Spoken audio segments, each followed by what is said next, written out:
Okay,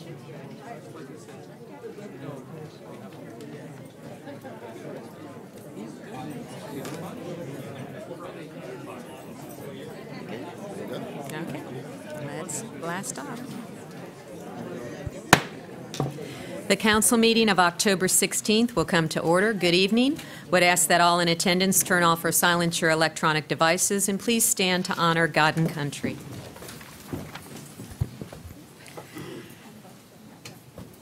Lord, we pray for all those whose lives have been touched by tragedy, whether by a storm or a deliberate act.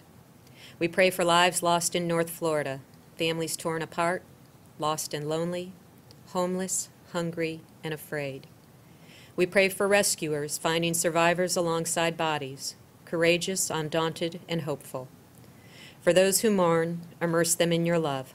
For those who comfort, in both the words they use and the actions they take, bless them. Fill each heart with love. We ask this in your name. Amen. We will now pledge our great nation.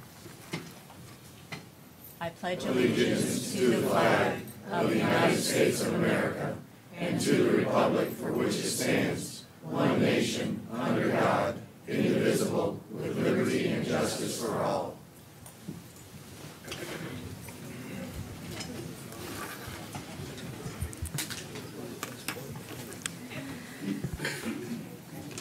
Thank you. If there are persons wishing to address council, forms are available in the back of the room and may be turned into the clerk to my right.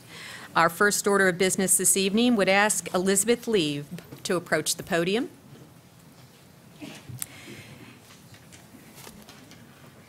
And as Elizabeth is approaching the podium, want to congratulate her on receiving a $10,000 grant. And I believe your new mobile kids kitchen will be rolled out November 3rd at the Green Apple Day of Service at Turner Bartles Kindergarten through 8 school. A bit of background for those who are in attendance this evening and those who are viewing this evening. Elizabeth Lieb and the Temple Terrace Farm to School has partnered with the Patel College of Global Sustainability at the University of South Florida. Since the partnership began, Director Lieb and her team have mentored and provided professional development for many students through internships, volunteer opportunities, and the chance to serve on the student committee of the organization Temple Terrace Farm to School. This organization has empowered and supported students in building the Tampa Bay Kids Kitchen. This evening, the City of Temple Terrace thanks you for your dedication, your service with this recognition. A certificate of recognition presented to Temple Terrace Farm to School in recognition of their outstanding accomplishment of receiving a $10,000 grant from the Sprouts Foundation to launch their Tampa Bay Kids Kitchen program, which is a pop-up mobile service designed to bring affordable plant-based cooking lessons to youth gardens. It is awarded on this 16th day, October 2018. Elizabeth, congratulations. Thank you. Would you like to say a few words? Yes, please. Thank you so much for this public recognition. And I have some exciting news, which you've shared, that we do have the $10,000 grant to launch the Tampa Bay Kids Kitchen. With children's nutrition under assault by fast food and junk food industries, it is no wonder that nearly 1/3 of Florida's 10 to 17-year-olds are reported to be overweight or at risk. School gardening offers children opportunities for outdoor exercise while teaching them a useful skill. There is mounting research supporting the idea that active learning is less structured. Participatory spaces like gardens is more likely to transform children's food attitudes and habits, and that school gardening, especially when combined with nutritional education, encourages more healthful food choices. Tampa Bay Kids Kitchen is the only pop-up kitchen that I'm aware of that sets up in the physical space of school gardens to provide plant-based cooking lessons so kids can make the connection between growing food and eating it. Farm to School is proud of the multicultural composition of its team, with student interns coming from Kenya, Brazil, China, Mexico, Peru, Haiti, India, and Syria, contributing in ways that go far beyond simply building gardens.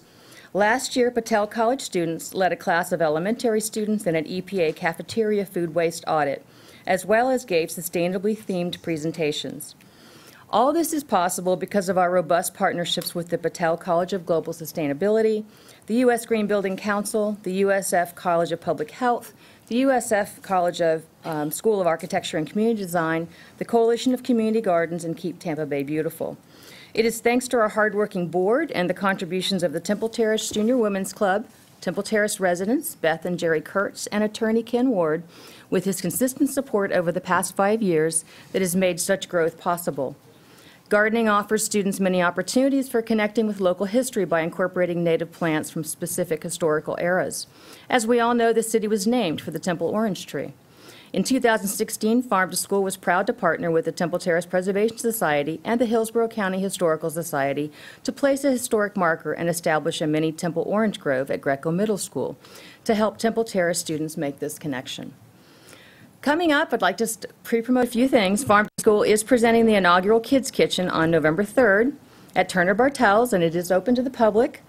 We're celebrating the opening of the school's new vegetable gardens thanks to the sponsorship of Tampa Bay Train and the Phoenix Agency. Agritourism is a fast-growing trend powered by visitor interest in local urban farms and community gardens. Farm to School is working with the Florida Agritourism Association and the Patel College to produce a sustainable agritourism display at the Florida State Fair that will highlight popular local farms such as Sweetwater Organic Farm, Harvest Hope, and Tampa Heights Community Gardens. Lastly, Farm to School, a volunteer-driven organization, is launching a fundraising campaign with the Community Foundation of Tampa that will take place next spring to raise money to hire a garden educator to teach science and math to students in outdoor garden classrooms. Please consider supporting our kids and this community treasure. Thank you again for this honor and for your time, and have a good evening.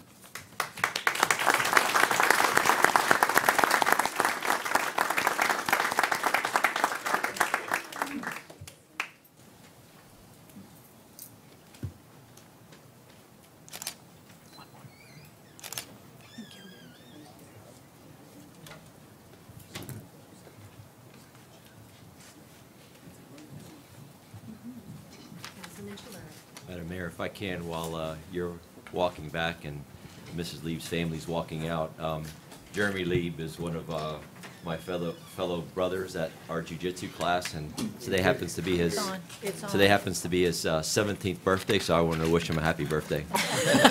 Very nice. Does that mean he's going to take it easy on you tomorrow? Thank you very much. Next, if the minutes of the October 2nd City Council meeting are acceptable, would entertain a motion to approve those minutes. Move to approve.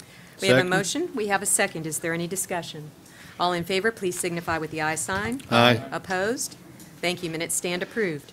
Persons wishing to be heard on items not listed on the agenda. A 3-minute time limit will be imposed on all comments from the public. Individual members of the public who are present in the audience may designate in writing a representative to speak on your behalf, not extending beyond a 10-minute period. As speakers come to the podium, please state your name and your city of residence. During public comment on items not on the agenda, the city manager and directors in attendance do make note of these items. During the city manager's report later in the agenda, Mr. Stevenson may make comment on the items brought up, or where further research is necessary, he or staff he assigns will reach back to our residents. First individual to speak this evening, Greg Cronus.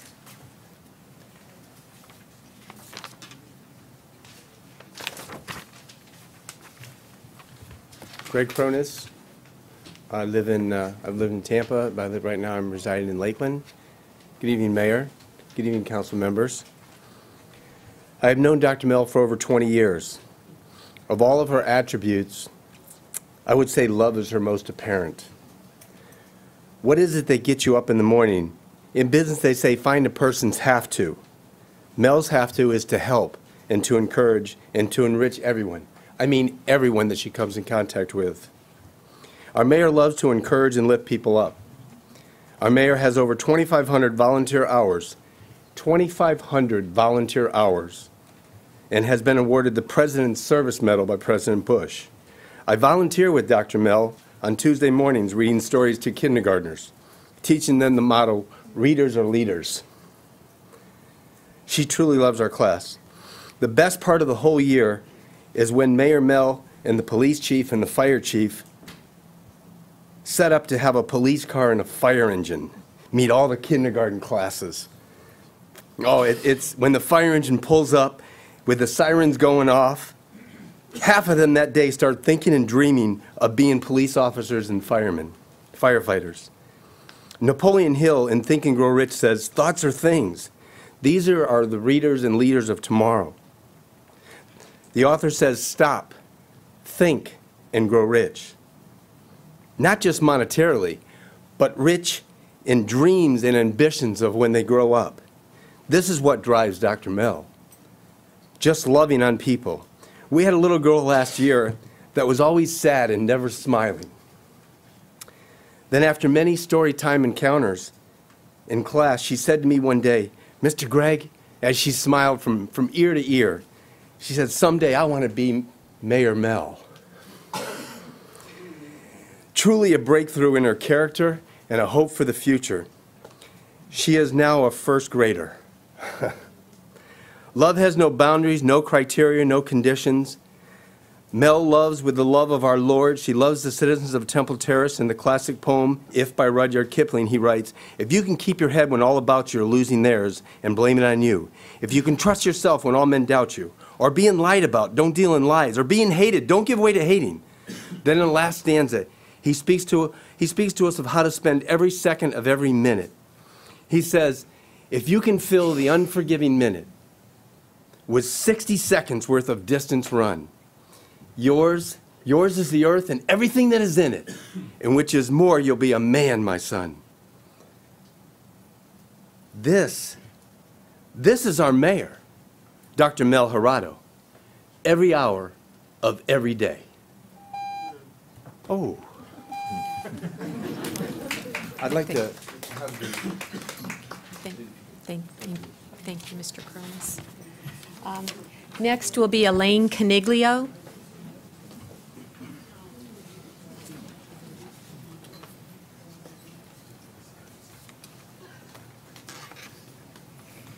Hello.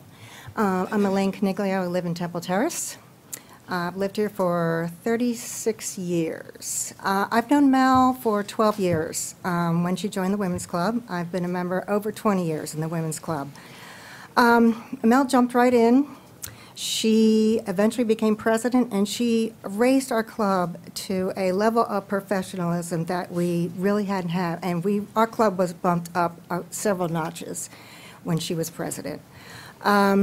She chaired lots of committees and events, including the community prayer breakfast, and she always did it with organization and timeliness and leadership. And when it comes to leadership, you know, we're a club that's a federated club that's globally, nationally recognized, and state recognized, and we won 2 awards in leadership and legislation because of Mel. This whole credibility issue to me was for character assassination. It just reeks of political aspects. It's ugly. I don't agree with it. It's not who we are in Temple Terrace. Has it affected my ability to look at Mel as a leader for City Council and representative of our city? Absolutely not. I think she's a great mayor. I think she's effective. She's a sincere person. And as far as this issue concerns me, I don't give a damn. Thank you. Thank you, Elaine. Next, Cindy Snap.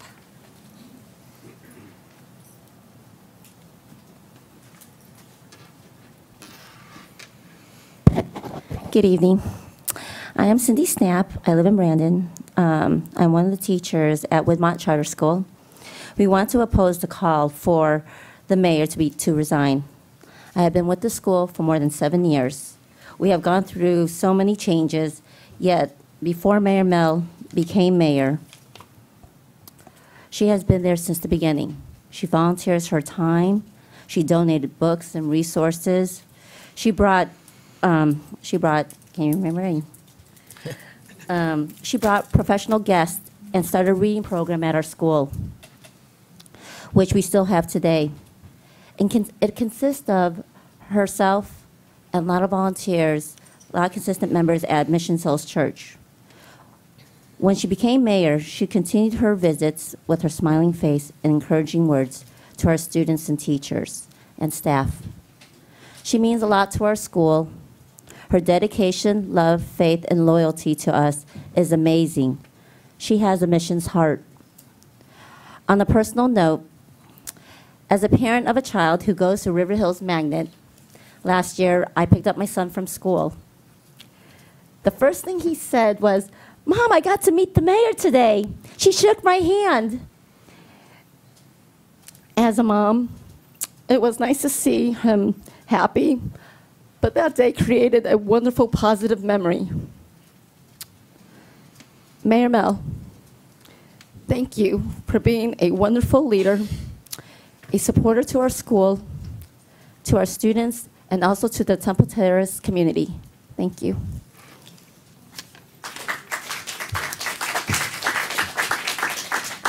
Van Lincolns.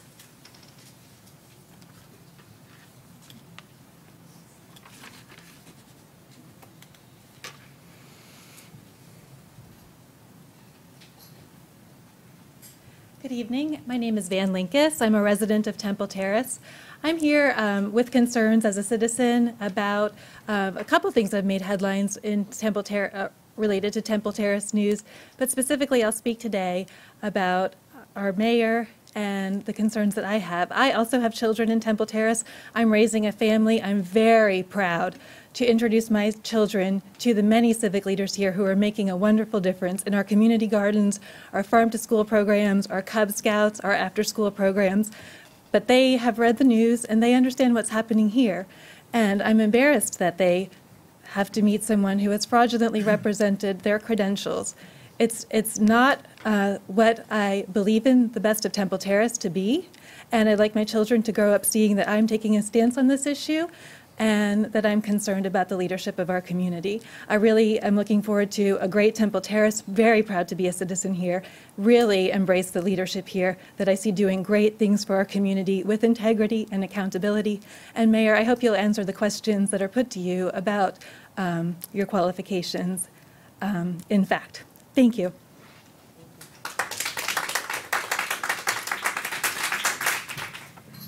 Amatullah Mohammed.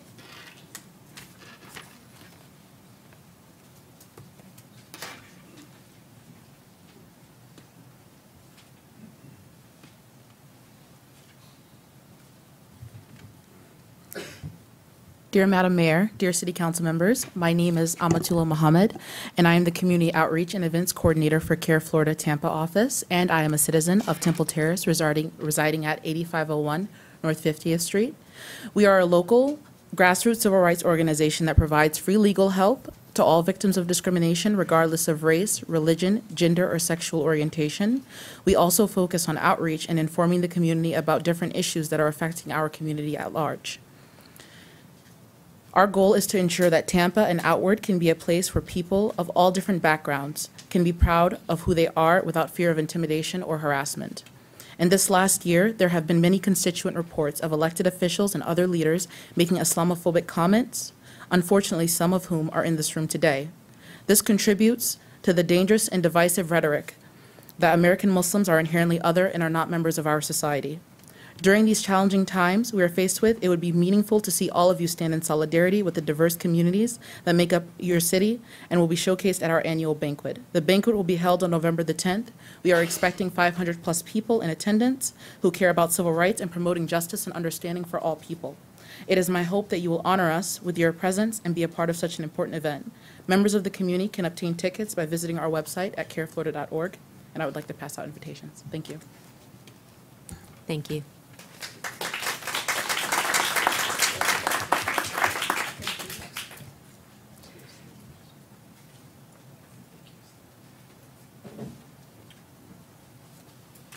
Next, Jordan Pardo.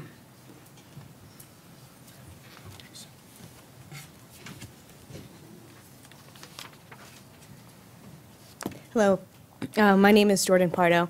I live in Tampa. I'm a first grade teacher in Temple Terrace at Woodmont Charter School. I first met Mayor Mel in July of 2017. From that point on, it did not take me long to see that she is a servant leader. At Woodmont, I've seen her volunteer on a weekly basis with our kindergartners especially.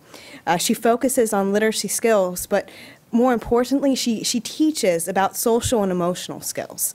I have observed her talk with our kids, not at our kids. She goes down to their eye level, making them feel safe.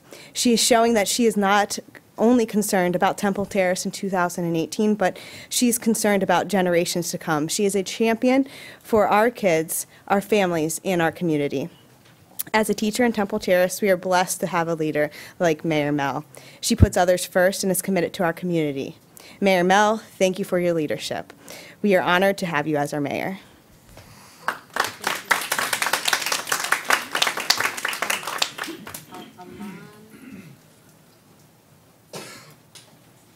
I'm having problems reading it. Elaine or Alan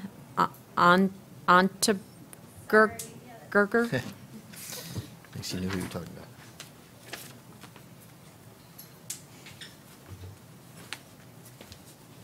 about. Everybody, I'm the shortest person in the room. My name is Elaine Unterberger. I'm sorry, I have bad handwriting.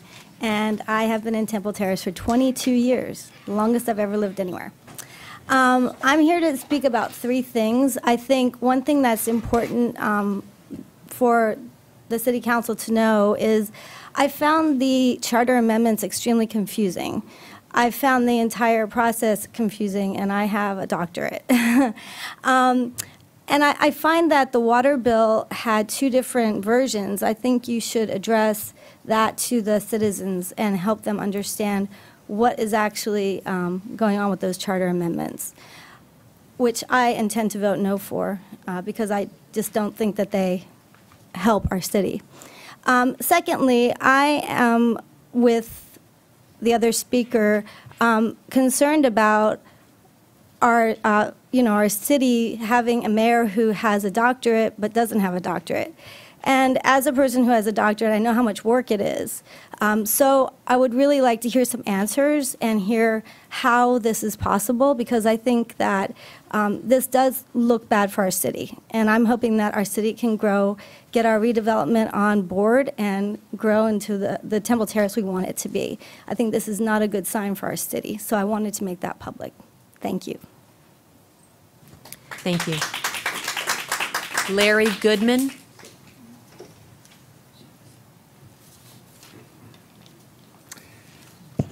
Thank you for this opportunity. I'll throw my notes to one side and just said, thank God for Mayor Mel. If it wasn't for Mayor Mel, we wouldn't have the greeting organization in our church. We wouldn't have the charter reading school program, the volunteer that I'm blessed to be a part of. These kindergartners have little support in their own families. Many of them are the lowest income family level, and they just need support. Our reading transcends the ability to read a variety of books of all kinds and show them the pictures and get them involved in a wonderful, fun, but educational way. It shows them an adult male who cares for them in a way that they may not even have in their own family.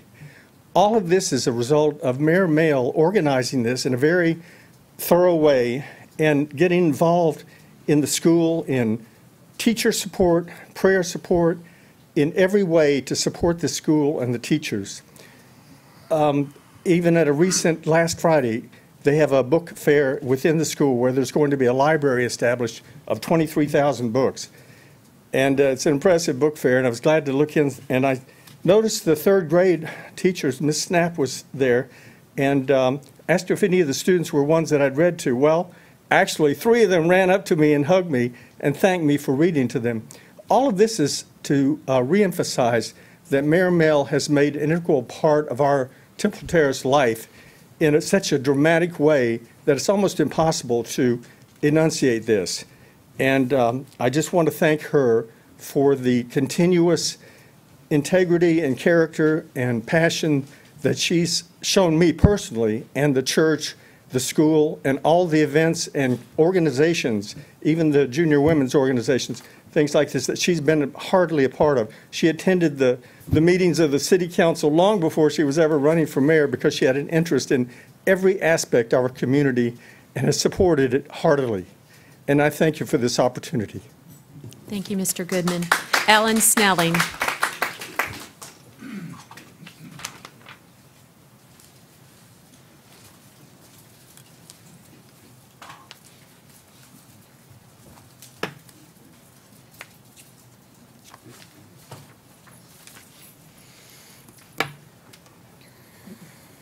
Good evening, Mayor, City Council.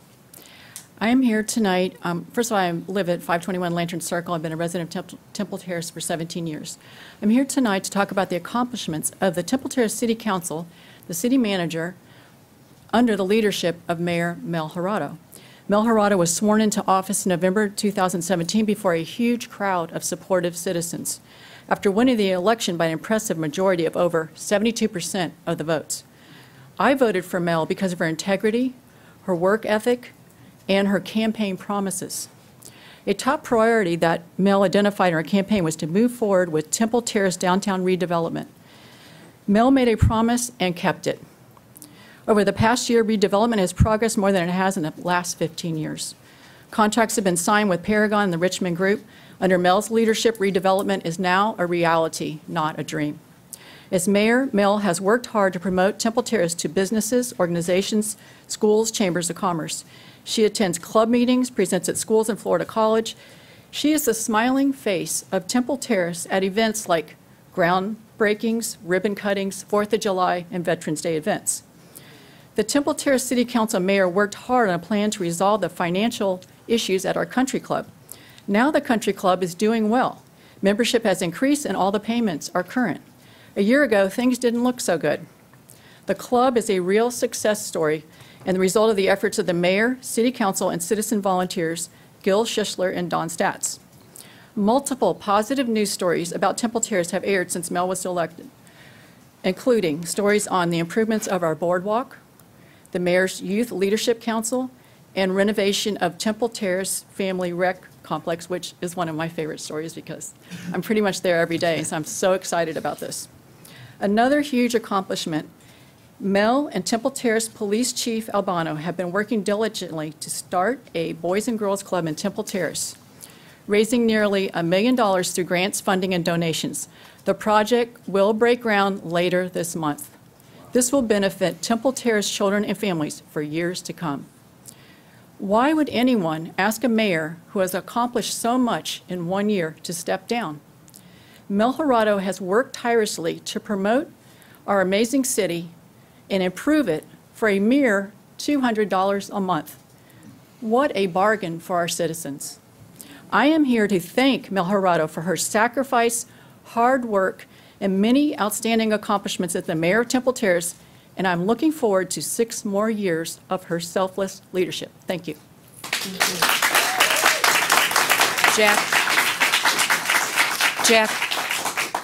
Jack Ritter. I'm going to pass. I want to give my time to Bill Snelling. Marcy Lieber.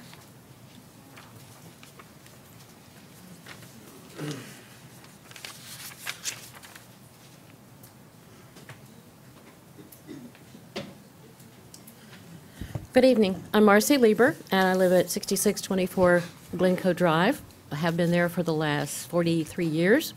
Been very, very happy to be a citizen of Temple Terrace, have always been proud to be a citizen of Temple Terrace. But at this point, I think we have some real things we need to come to grips with. If we are going to continue to say we are an amazing city, I think we need truth and integrity. If we are going to say we're an amazing community, we need to be an amazing community for everyone, not just a few. And in so doing, we have to avoid divisiveness and hate speech and racism and all the things that can tear a community apart. I think that we have a lot of things that we need to come to grips with here. I hope we will get some real honest answers and information, because at this point the discrepancies are overwhelming. Thank you. John Noonan.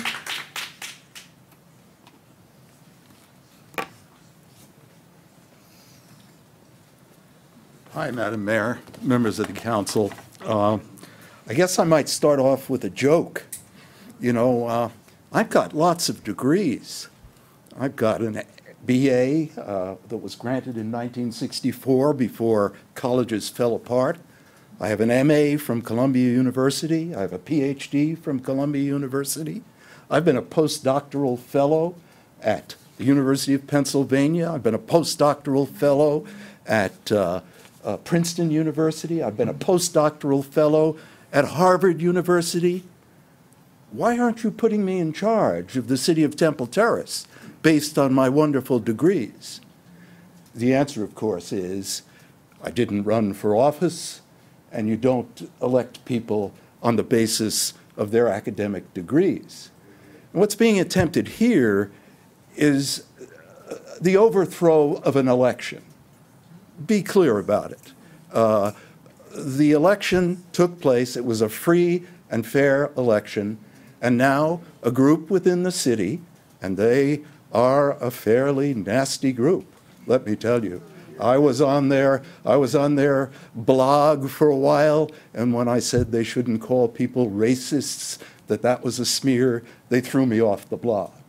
Okay, so they're not very tolerant, let me tell you that. They're an angry and largely destructive group, I found. My estimate, of course.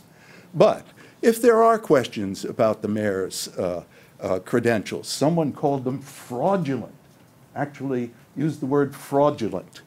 If there is fraud, take your complaint to the Attorney General. Take your complaint to the governor. Those are the people who have the legal authority and the possibility of investigating carefully the claims that you make against the mayor, all right? Getting a bunch of citizens riled up and saying, resign, resign, resign, that's not the way our democracy works. There are elections. Elected officials hold their office except if there is a demonstration that they have misused their office or gained it illegally. And that's the burden of proof you have, okay? This is not a Roman circus, Madam Mayor. Thank you.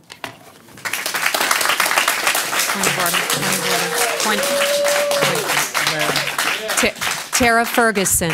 Mayor, before you continue, may I just welcome a moment of personal privilege here regarding comments from the We do not respond during public No, I'm comment not per responding- parliamentary procedure. I'm not responding We're to here to them listen. regarding that. I'm responding to them. Everyone's supposed to address the board, and not the members in the audience when Yes. they're making their comments, and I didn't want to, Thank you, and I will just remind everyone who is that in they should attendance address the tonight. board, not people in the audience. Rule of Order and Procedure, Rule 16, Decorum and Order, Item C. Both council and the public shall refrain from rude and derogatory remarks, reflections, comments, and statements related to motives, personality, or integrity.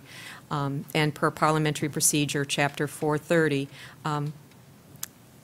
it is looking at avoiding injecting personal notes, must never attack or make any allusion to the motives of members. So just, we would ask for respectful discourse. Thank you. Tara Ferguson. Thank you, Ms. Ferguson. Hi, my name is Tara Ferguson. I live at 403 Druid Hills Road. I've lived in Temple Terrace for a year and a half now.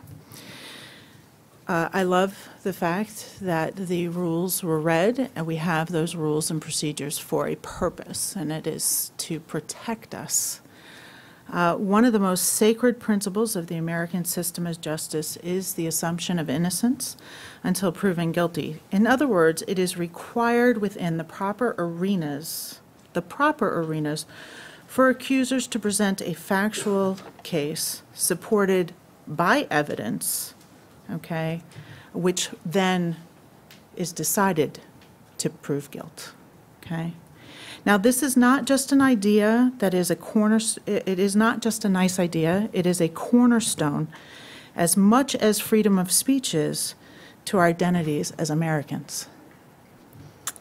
Trying someone in the court of public opinion is very different than honest investigation and discord. It is unethical. It is very dangerous to begin convicting somebody on extraneous considerations or assumptions. Properly presented evidence is a must, and there is a fitting procedure, a legal and fitting procedure, and a place for such consideration as the removal of an elected official. This isn't it. This is not that place. It is a place for people to ask perhaps a question or to bring a concern. But it is not the place for us to try and convict at all. Here is my point. It is essential as citizens we remember that while discourse and even discord are essential to our freedom, so equally is our responsible to consider evidence and not simply accusations. I am a proud Marine Corps wife of 22 years. My husband would die for anyone's right to say whatever it is they needed to say. However, there is a place to consider and a place and a way to consider what is actual evidence. And there's a reason for it. And it's so that we don't end up accusing one another. None of us can stand. And yes, we have a lot of grace and a lot of integrity in this room. And there's a lot of things that perhaps I wouldn't agree with. But we do have grace and integrity here. Thank you, Ms. Ferguson. Amina Spahik.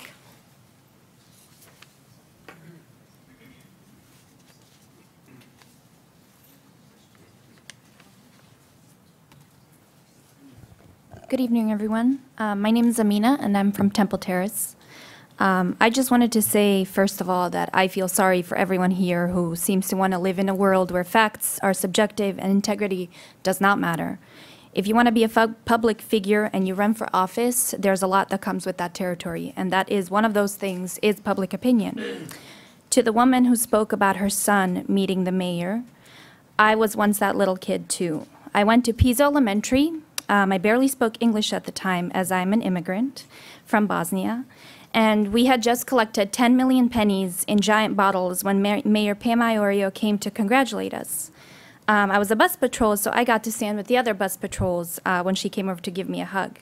And I remember vividly that she smelled nice, and that memory has stuck with me since that day. No one can take that memory away from me, but if I had found out later that she advanced her way through life under false pretenses, saying she has degrees she didn't, I would ask her to resign as well. That doesn't change the fact that she made me happy and made me want to be successful one day too. If I remember correctly, Mayor Jurado, you won with 1,904 votes. That's a little over 2,000 people voted. Our city has over 24,000 people. I think the only thing that tells us is that more people need to run and more people need to vote. I'm not questioning or trying to assassinate anyone's character, and I don't think resigning will stop you from reading to the children, but I don't think you should be the face of this city.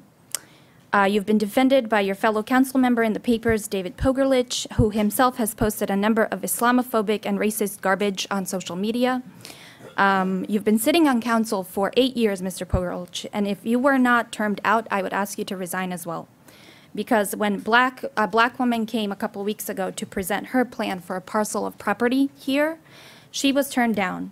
Arab Americans who own businesses in the city come to present their proposals all the time. You vote for or against them, I don't know, but it would be good to look at that. That is ridiculous that you have control over voting on things that are proposed by minorities that you seem to be so very against. All I have to say in conclusion is my action plan and a call to action for everyone else is to run for office and get people like this out of it. Bill Snelling.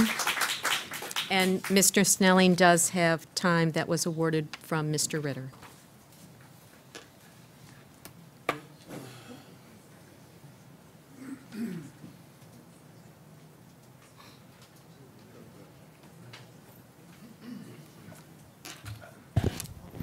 Bill Snelling, resident of Temple Terrace since 2002. Good evening, Madam Mayor and council members. I, along with almost 73% of Temple Terrace voters, filled in the circle next to the name Mel Jurado in last November's special election for the mayor of Temple Terrace. That's the person I voted for, not Dr. Mel. Let me be clear. I voted for Mel Hirata because she was by far the best candidate. Her academic record had no bearing on my vote then, nor is it relevant now. Over the past year, my choice for mayor has been validated by many significant achievements. Here are just a few that stand out for me.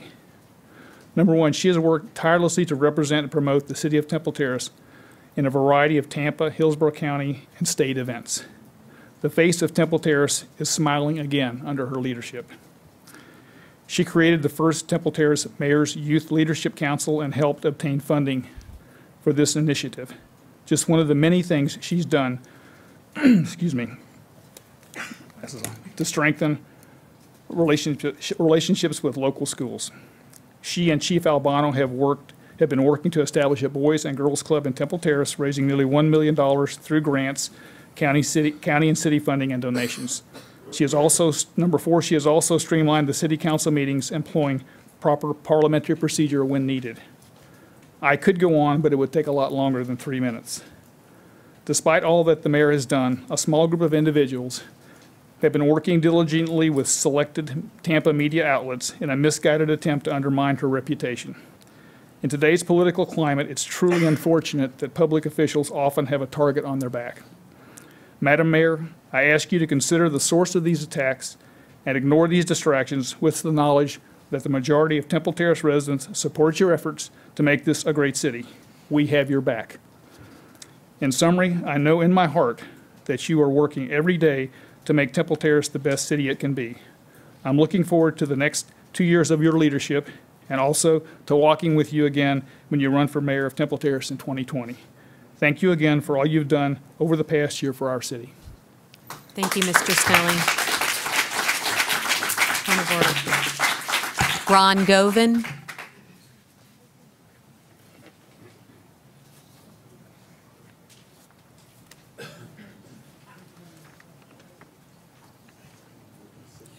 Good evening, Mayor, City Council. All right, how's that? Okay, good. There's so much I could say. I wrote it all down and I threw it away several times because it would never fit your 3 minutes. But Mel is an acquaintance of mine. I've known Mel for a number of years. I can't pick out one instance where Mel disappointed me and my expectations at whatever job she was doing. I think the job that she's done so far as mayor has been exceptional. You've heard the people with the accolades, and they're there. We can't deny them, and she's always dependable. If she tells you she's going to do a job, the job gets done. It gets done by the rules. She's always done that, and I don't expect her to change at all. Years ago, when I sat on City Council, we used to go to the state meeting where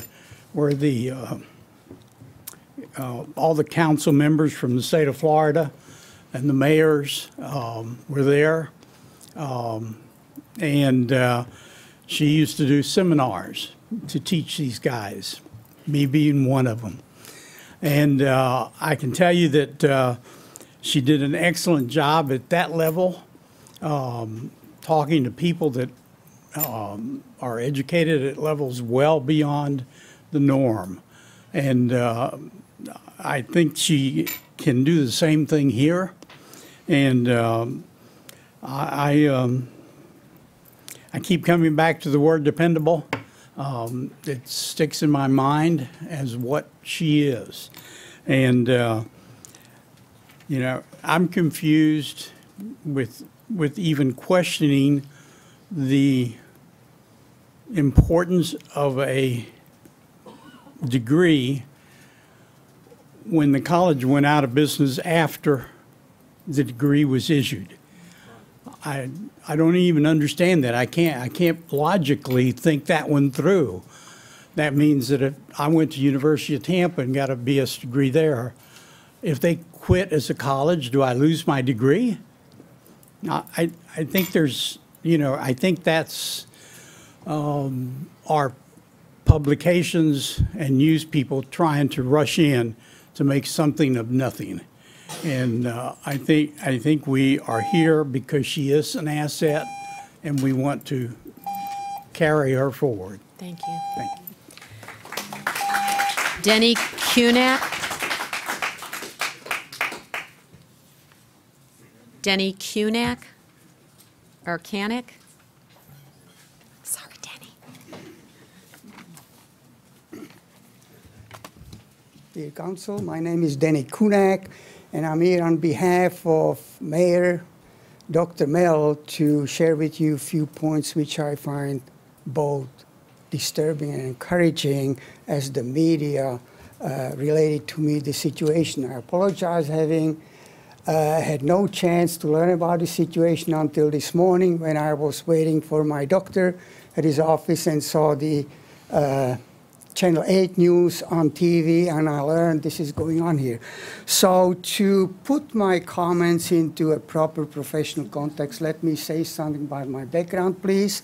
I have a PhD in strategic management, marketing, and industrial mental health, along with an MBA from the University of Utah.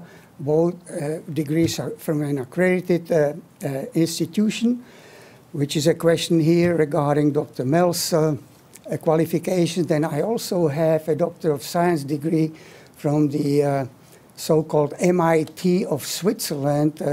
In German, it's the Swiss Federal Institute of Technology, translated into English, where Einstein has been famed to fail his admission exam.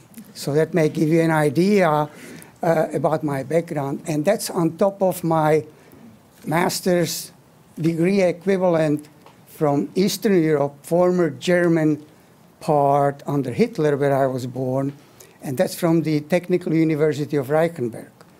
So with this background and having been born in Germany and then spent 20 years or so under a communist, and I explained the reason why I dragged the communists into this, escaping to Switzerland, the country of the highest standard of living in the world, and then throwing everything away and coming to this land of the free, home of the brave, and country of the outsourced to learn, research, and teach about the quality of work life extended into quality of life, which relates to what Temple Terrace is seeking here, starting with its image.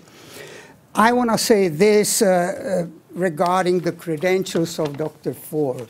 It is very disturbing to somebody like me, Dr. Mel, and everybody else who has spent years and years in academia to realize that somebody who doesn't look in the mirror to check their own cleanliness and doesn't check their own background, that those people go on the forefront in the public attacking somebody at a personal level rather than professionally with factual data. I have been able, through a few hours of my research between noon and now, download some information about Dr. Ford. And interestingly enough, she's been listed PhD at 3 universities at the same time, writing a thesis on communists, never been in a communist country. I'm sorry, your time What is this? Unless someone is going to yield their time to you, sir. This is 3 minutes already? It is 3 Guys, you minutes, are yeah. missing out. I submit this to the council because that's I go by data. If I may submit it, who do I give it to? You can read it yourself. Okay. Jeannie Barlow.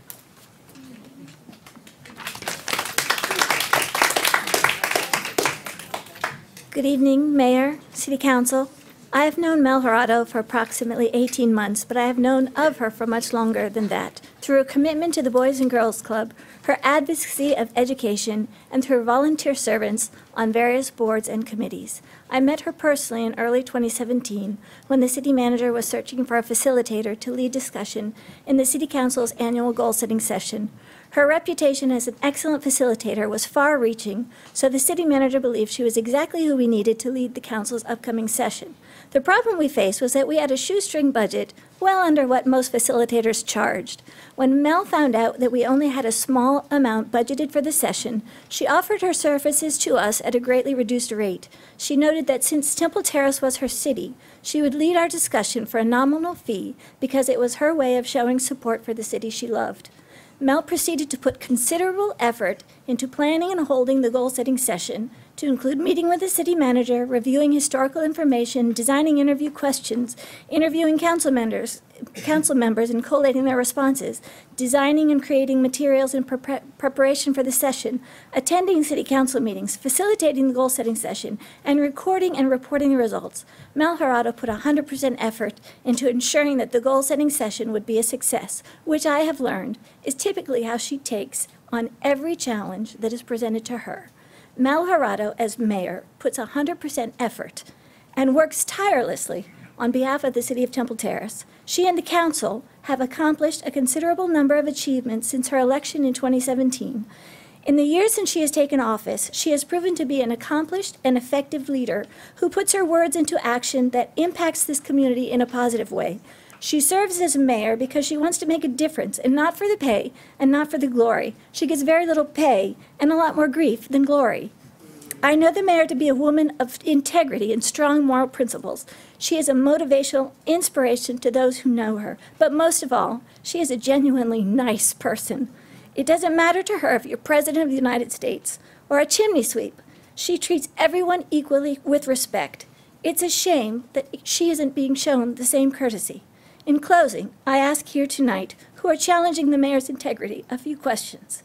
Has she, since she was elected mayor, been known to be untrustworthy? Has she demonstrated a poor lack of judgment?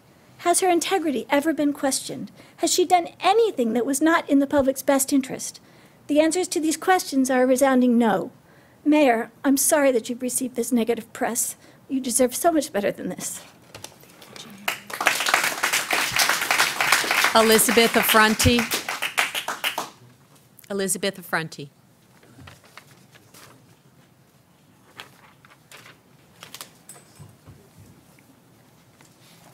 Good evening, Mayor Jurado, council members and staff.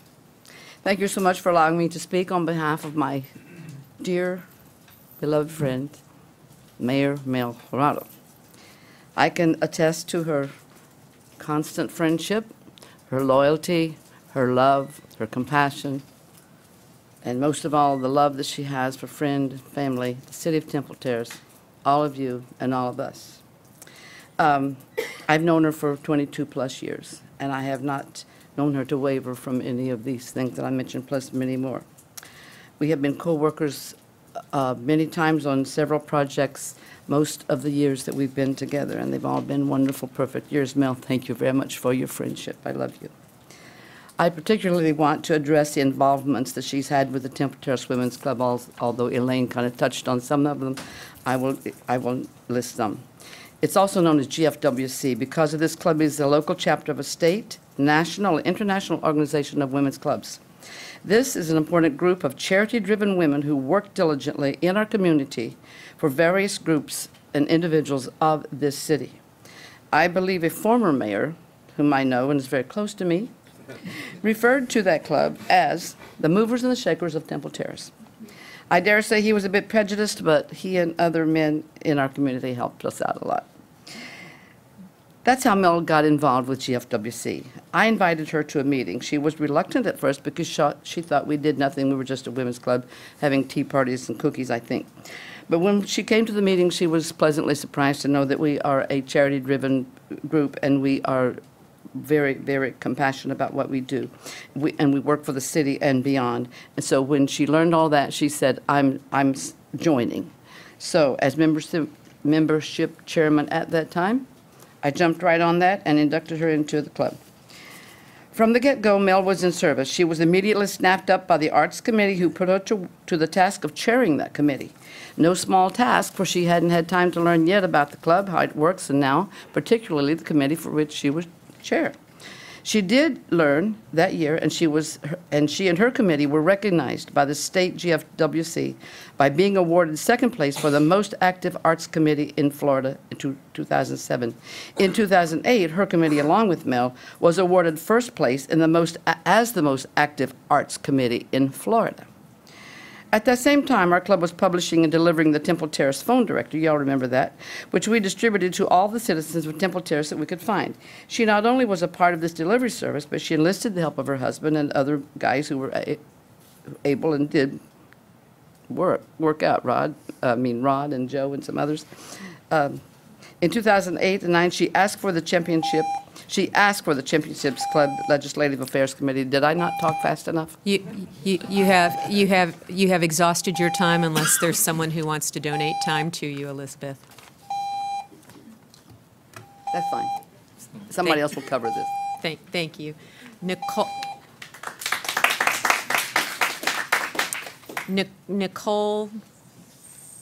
Ford? And Nicole has 2 time defers. Hi, I'm Dr. Nicole Ford, and I live in Temple Terrace. And I'd like to start by first talking, I guess somebody was going to bring up that I have 3 PhD affiliates, and I would like to address that because I do believe in integrity, honesty, and openness regarding my education. Okay? And so I began my PhD studies at the University of Wisconsin-Milwaukee, and my husband is a journalist. And so because of his job, we moved down to Tampa, and I had to switch schools to the University of South Florida. I was fortunate enough to resume my studies at the University of South Florida, where I had completed my master's degree. Again, because my husband is a journalist, we moved to Rochester. And there, because I was ABD status, I was able to complete my studies from Rochester, but because my academic studies were at such a level, I was able to receive PhD student, PhD, what was the title they gave me? Scholar status at the University of Rochester, which is an Ivy League school. And they gave me an office and all that kind of stuff, okay? And so I was able to use that school as an affiliate that I could put on my resume. And then once I graduated from the University of South Florida. So there's 3 PhD affiliates that I have, okay? But only 1 that I graduated from. And see, here's the thing. If anybody questions my PhD, I don't need an attorney. You can Google me. You can Google me, and you will find my dissertation online for anybody to read. Anybody can read it. Anybody can get access to it, and it's there. Okay? I don't need an attorney. You can see my PhD committee, Dr. Daryl Slider, Dr. Stephen Tauber, Dr. Stephen Reeder, okay, Dr. Stephen Malberg. All of these people, they weren't members of the community. They were experts in the field who could read my work and determine that it was credible. Okay? And that's the way it works. So I'm going to finish with that. Now, somebody mentioned that if you get your degree, say from the University of Tampa, and the school closes, does that mean that your degree is worthless? The answer is no, of course not. Because the University of Tampa is an accepted, accredited school, recognized by the state of Florida to function. Okay? LaSalle University in Louisiana was a diploma mill, shut down and raided by the FBI in the same year that the mayor graduated. This is not the same thing. You are comparing apples to oranges. Okay? Now, I understand, and I have no doubt, that the mayor has done wonderful things for a lot of very sweet and loving children. I have 2 children myself. Okay? I get that. But at the same time, understanding that I have 2 children, what am I going to tell my son, who's going to be going into college in a couple of years, that the mayor of our city, it doesn't matter? You can just fake your way through college, just it doesn't matter, just write on your resume that you have a master's degree that doesn't exist? That you can pay some money and write some paper that maybe it doesn't have the quality, okay, for the degree that you say you have, and then just work your way like that? Is that the kind of integrity that you guys are talking about? Because that's what we're talking about here at the end of the day. Is that the example that we're supposed to be setting for our children? Okay? I don't think so. And my degree is in democratic institutions and public trust. And at the end of the day, when our mayor is presenting herself as somebody who has these degrees and is... Thank you. Annette Rennie.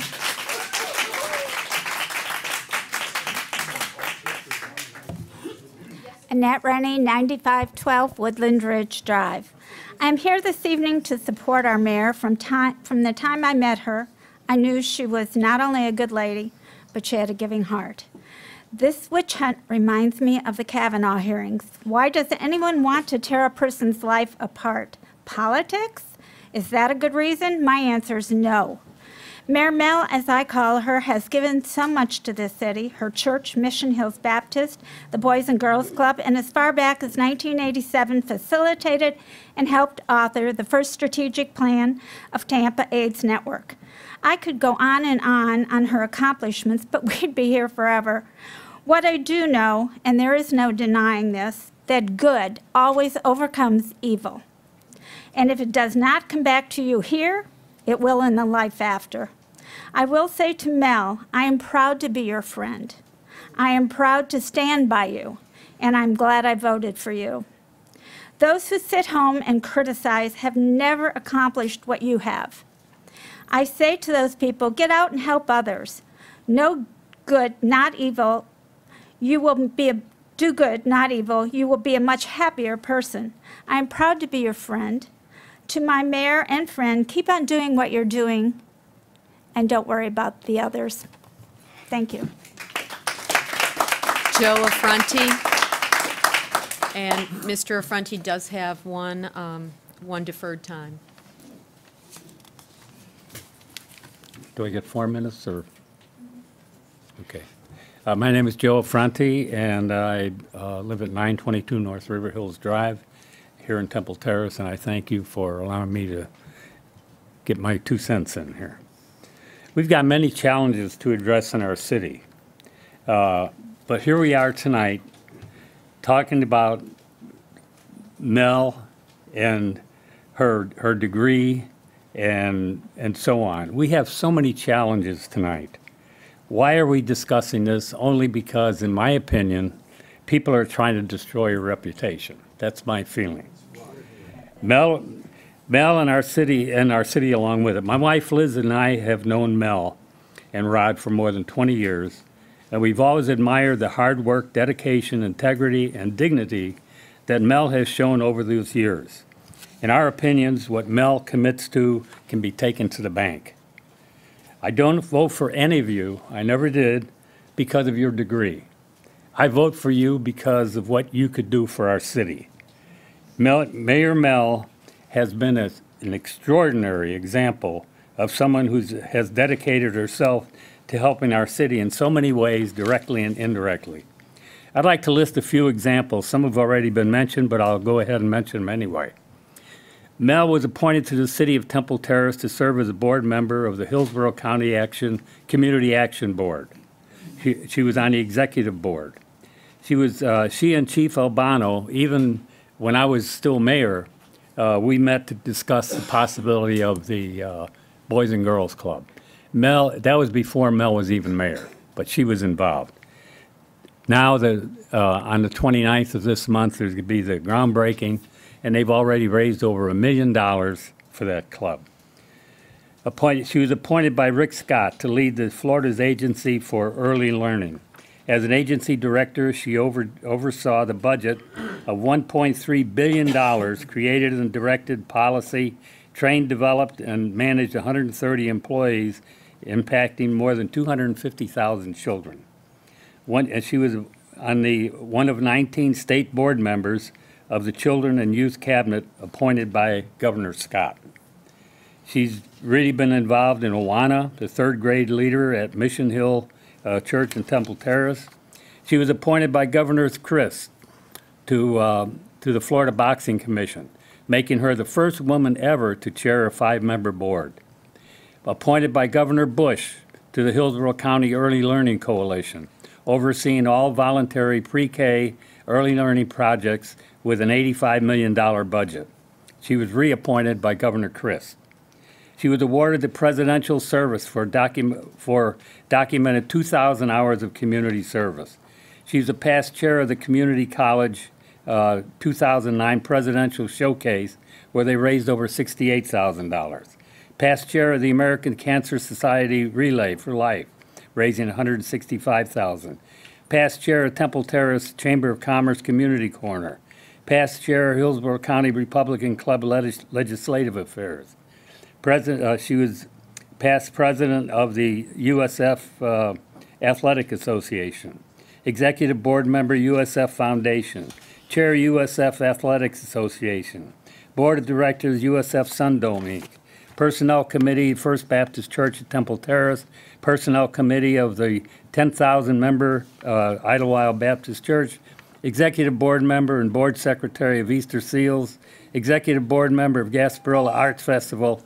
And anyway, last thing, I don't know how anybody could not understand how fortunate we are to have such a dedicated, talented person as Mel Jurado as our mayor. Thank you, pal. Thank you, Mr. Carney. Paul Purvis, and Paul Purvis has 4 defers.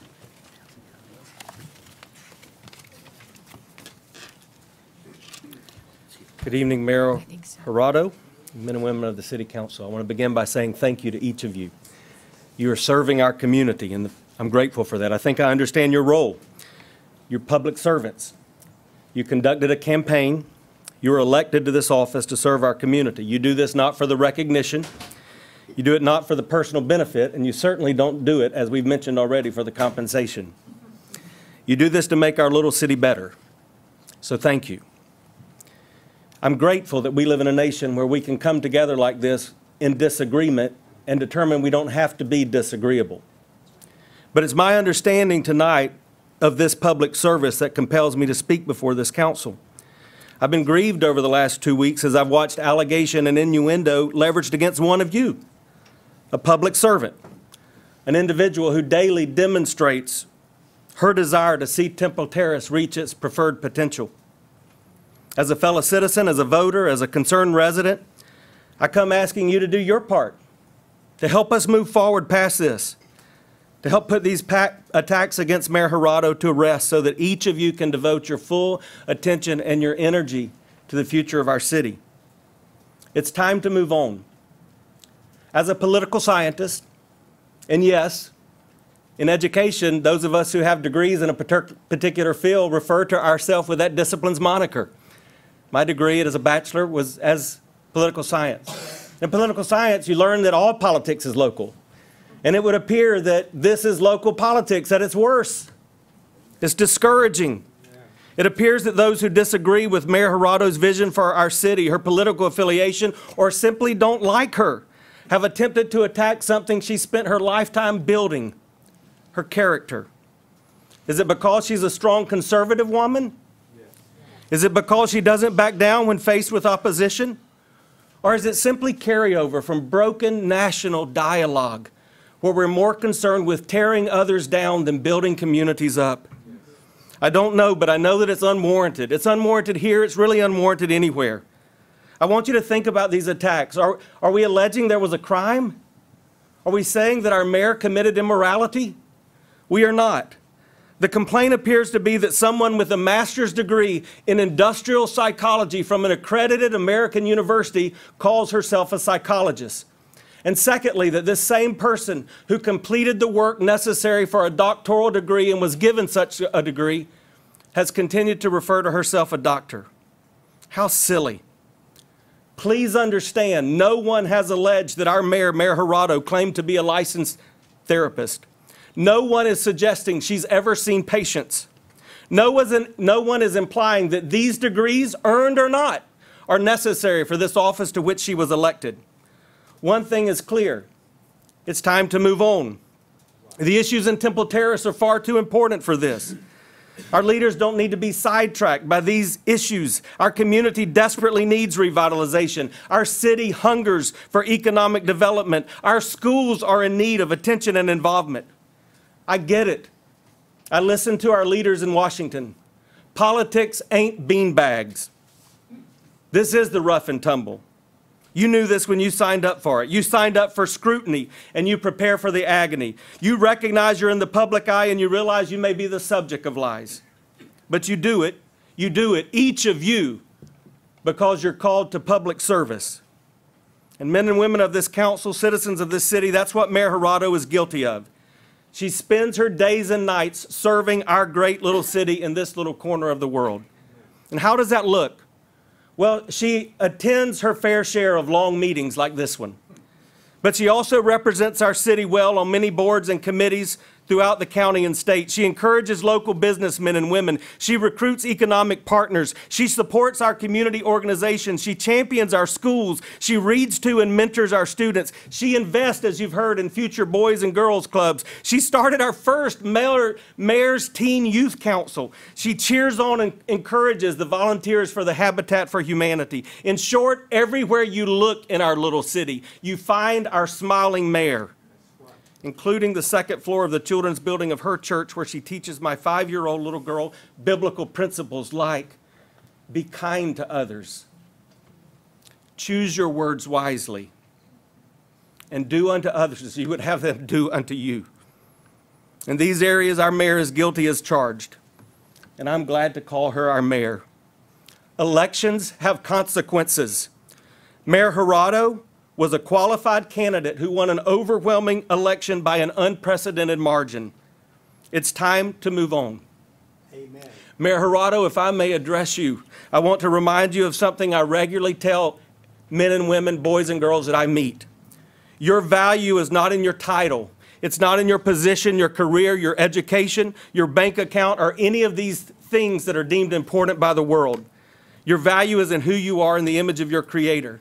As your citizen, as a friend, as your pastor, I see your value to me, my family, and our church in this community.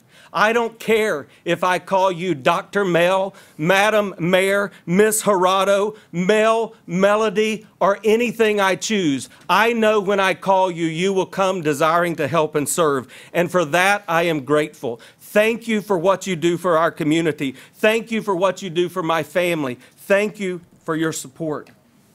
To you on the City Council, you can help put an end to this. If you too find common ground with the words I've spoken, if you recognize this could just as easily be your character under assault, if you believe the time has come to improve our public discourse, I encourage you to come together, and you could do that even tonight in a simple resolution just supporting Mayor Gerardo. And then let's get on with the city's important business, because it's time to move on. Thank you. Amen.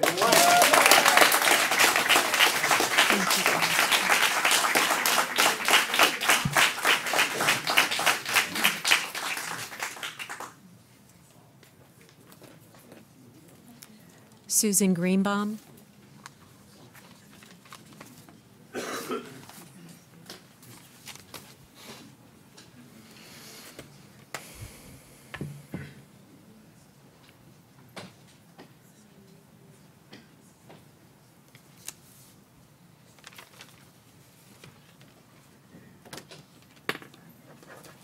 Good evening, Mayor Gerardo. Good evening, council members.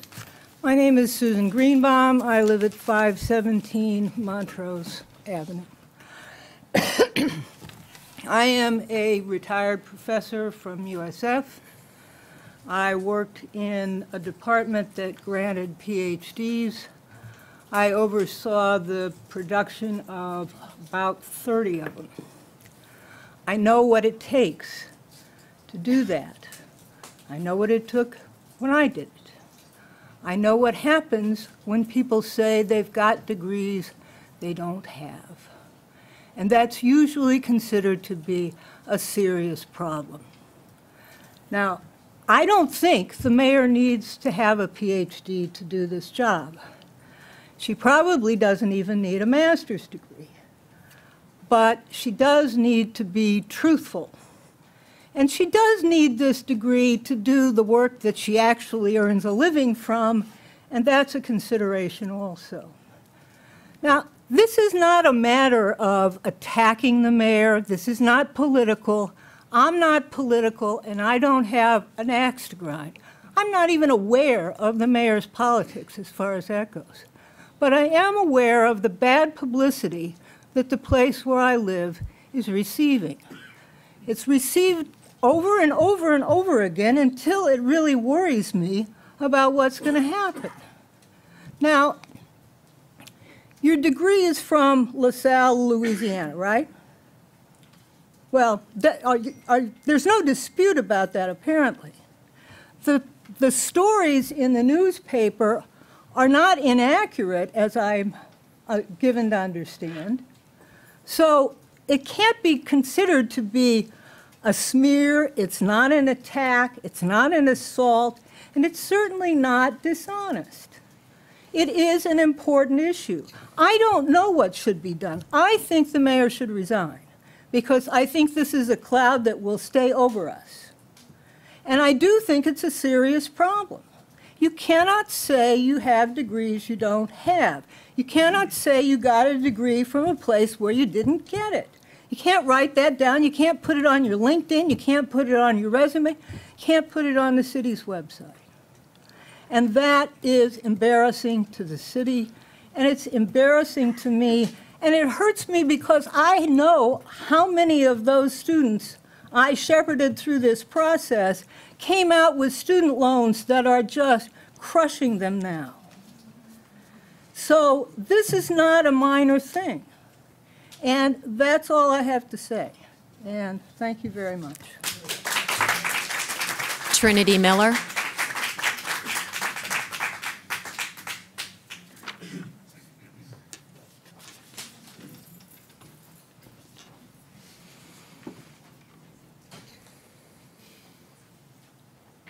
Hello, my name is Trinity Miller. I rent in Temple Terrace, and I'm currently a graduate student at USF, and I'm concurrently pursuing 2 master's degrees right now. In 1 year, I will have earned 2 master's degrees. From an accredited university, you will be able to call them and verify that. It's really simple to do. I am disappointed and ashamed that the mayor has deceitfully misrepresented herself and her educational attainment. I am here to ask Ms. Mel Gerardo to resign from her position as mayor. As it currently stands, our city has a strong city council manager structure with a weak mayor who's mostly a figurehead position. Although this is mostly a figurehead position, I do not feel that she represents the core values of Temple Terrace or holds the integrity I would like to see in a mayor. Please consider it. Thank you.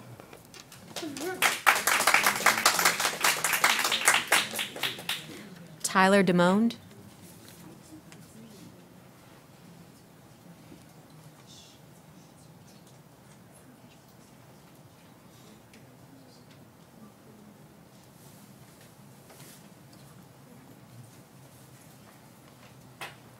Hello everyone, my name is Tyler DeMond. I'm a USF graduate student and I'm currently renting in Temple Terrace. I also have a BS from the University of Tampa. However, if UT was shut down by the FBI because it's an unaccredited diploma mill, I would have to be honest with my voters or my potential employers. Yes, my bachelor's degree would be absolutely worthless if it did not come from an accredited university. That's a very important point that I feel is not being addressed. You cannot call yourself a doctor if your doctorate is not from an accredited university. It's unethical. Mayor Hirado, I feel that misrepresenting your academic credentials is harmful and fraudulent. Frankly, I feel that bending the truth has partially contributed to your being mayor. I feel that you would not have, it's possible that you would not have this position if you had not misrepresented your credentials. I feel that you should resign. Thank you. Edlin Verona.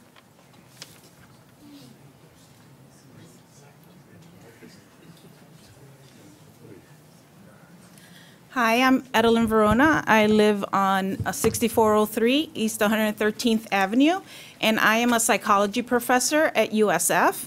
I have been in academia for 17 years, so I know academia, and I know psychology, and I know how you get a PhD in psychology, and it doesn't take a year, and it doesn't take 20 credits with a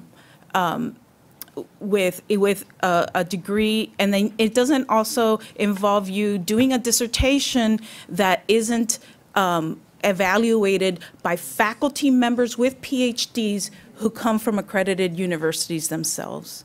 And I think the other piece of it is, no, in the state of Florida, you cannot call yourself a psychologist unless you have a license. And USF Psychology Department has an industrial organizational psychology program. And in that program, if you want to practice industrial organizational psychology, you need a license. So you calling yourself an industrial organizational psychologist is against the law. Okay? There is no doubt about that. Read the statutes. I know about it. Other people may not know about it. The other piece is, I do agree with a gentleman who said that, you know, we shouldn't be ousting a mayor. I agree. I mean, that's not our responsibility. She can either resign, or maybe the city council can do something about it. You guys have some control. How do you feel about the smear campaign that has been caused by your mayor not being truthful? And let me tell you something, that the reporters, that journalists found those things out has nothing to do with politics.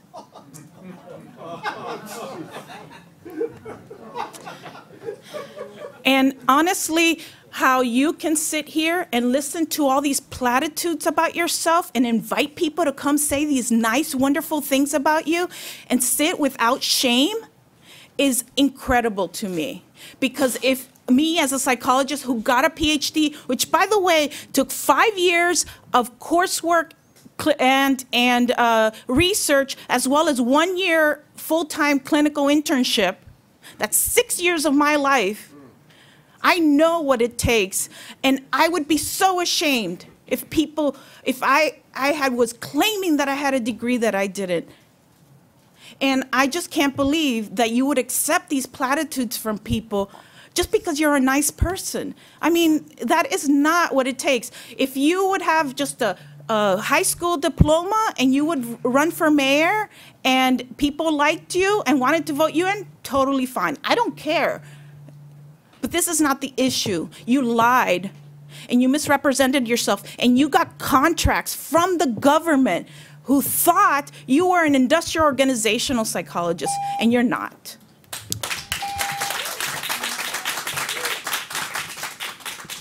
Is there anyone else that would like to address council this evening? Chief said there's 2 more outside. Mr. Dale McClellan?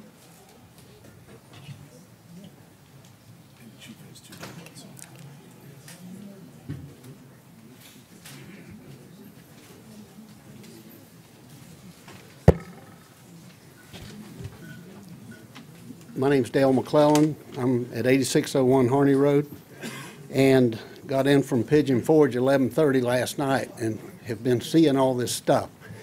And my reason for coming here is I just wanted to stand in support of Mel as a person that's helped us accomplish a lot of good things at my company, doing fundraisers for this city. And when you can see behind the lines and see the results, it's good.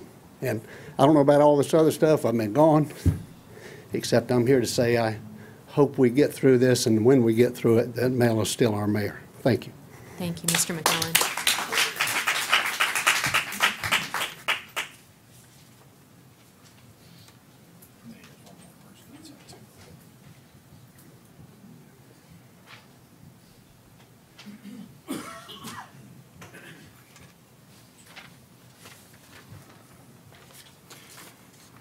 Good evening, Mayor, City Council. My name is Gary McNeil, 4613 East Serena Drive. I've known Dr. Mel Jurado for many years and have great respect for her abilities and character. I echo and support the words of encouragement that were shared with you already. She's always demonstrated a genuine concern for others. She has always put others first and is a perfect example of a servant.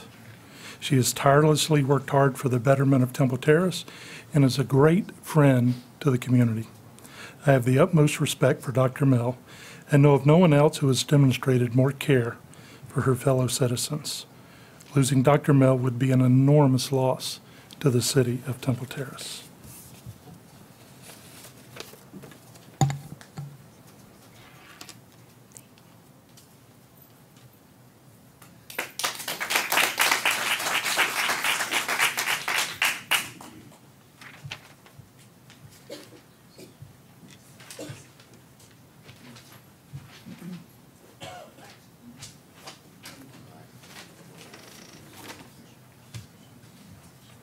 My name is Jeff Waltmeyer. I'm a CLU, CHFC, LUTCF, DTM, and I have a BA in business from USF. Live at 607 Vanderbaker, Temple Terrace. I read the initial letter in the Times about Mayor Mel Jurado's educational achievements. I found the carefully crafted innuendo at the beginning of the article was overshadowed by the glowing remarks of her clients quoted in the second half of the article. The second half of the article is the Mel Jurado I know. When I told my Stafford, Connecticut high school guidance counselor I planned to attend either the University of Tampa or the University of South Florida, he responded, "I was wasting my time and money." He said, "Colleges in the Northeast are much better than those in the South." My father wanted me to go to the University of Connecticut. However, Dad said, whichever school you choose, you must apply yourself, get an education, not just a diploma. My experience tells me that Mayor Mel has done the same with her education. I've been a member of two worthwhile organizations started by Mayor Mel Jurado. While under her tutelage, these organizations flourished. When it came time to give control of these organizations to someone else, what once flourished diminished and then disappeared. I've never seen anyone have more energy, work harder, or care more than Mel Jurado when given a task or a job to do. Since the city of Temple Terrace currently finds itself in a precarious financial position, it's important to my household to have a mayor that can help shepherd the city through this predicament. At the last election, my household voted for Mel Jurado to be mayor. Furthermore, like the Jurados, my wife and I would like to live out our days under the sun here in Temple Terrace. The Waltmeyer household fully supports Mayor Mel because we do not want to see the city of Temple Terrace diminish and disappear. Thank you.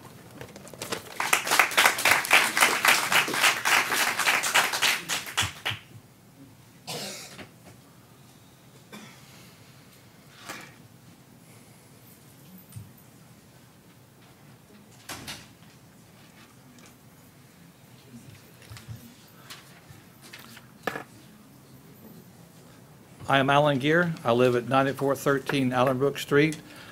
I've been living in Temple Terrace since I moved up from Bradenton to go to Florida College a long time ago. And it's been a nice place to be. And a lot of good things have happened here, and a lot of things, maybe not so good things have happened here. But as of late, I've been so excited about being in Temple Terrace because of our mayor. I almost wonder why we're even here tonight, and I don't know of anyone personally that's having a problem with our mayor. It's certainly not me, and I feel like I said, she's the best thing that's happened to Temple Terrace in many years. And I love Frank he's done a lot of people have done a lot of great things, but we all know that Mel is Mel, and it's just a wonderful thing. This reminds me a little bit of the Kavanaugh hearings, I'm sad to say, and the embarrassment it brings to our city. But at any rate, we love this woman and what she represents and what she does for our city. So Dr. Mel, I say please stay strong. Please continue to lead us with your great enthusiasm, skill, amazing skill, unbelievable skill, and love. And it's such a privilege to be able to speak on your behalf. Thank you for your great work, and I sure hope it continues for a long time to come. Thank you.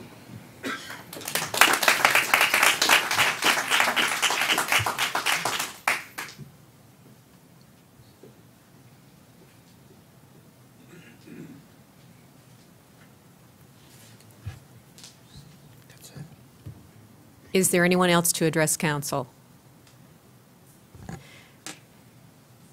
Seeing none, we will move forward. Continuing, a municipal code enforcement lien reduction petition for the property located at 12902 North 53rd Street. And Municipal Code Enforcement Board Chair Richard Schmidt will present the case. Mr. Schmidt.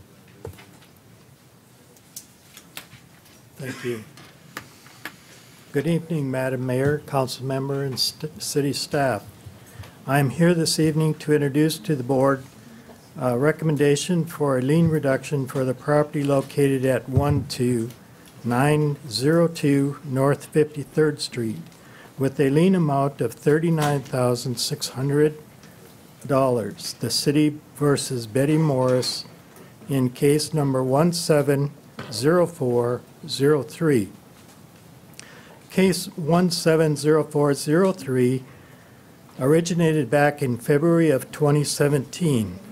The lien reduction request was presented to the board at the September 12, 2018 board meeting by Director Baroni. At the time the property came into compliance, a fine amount had accrued to the amount of $29,600.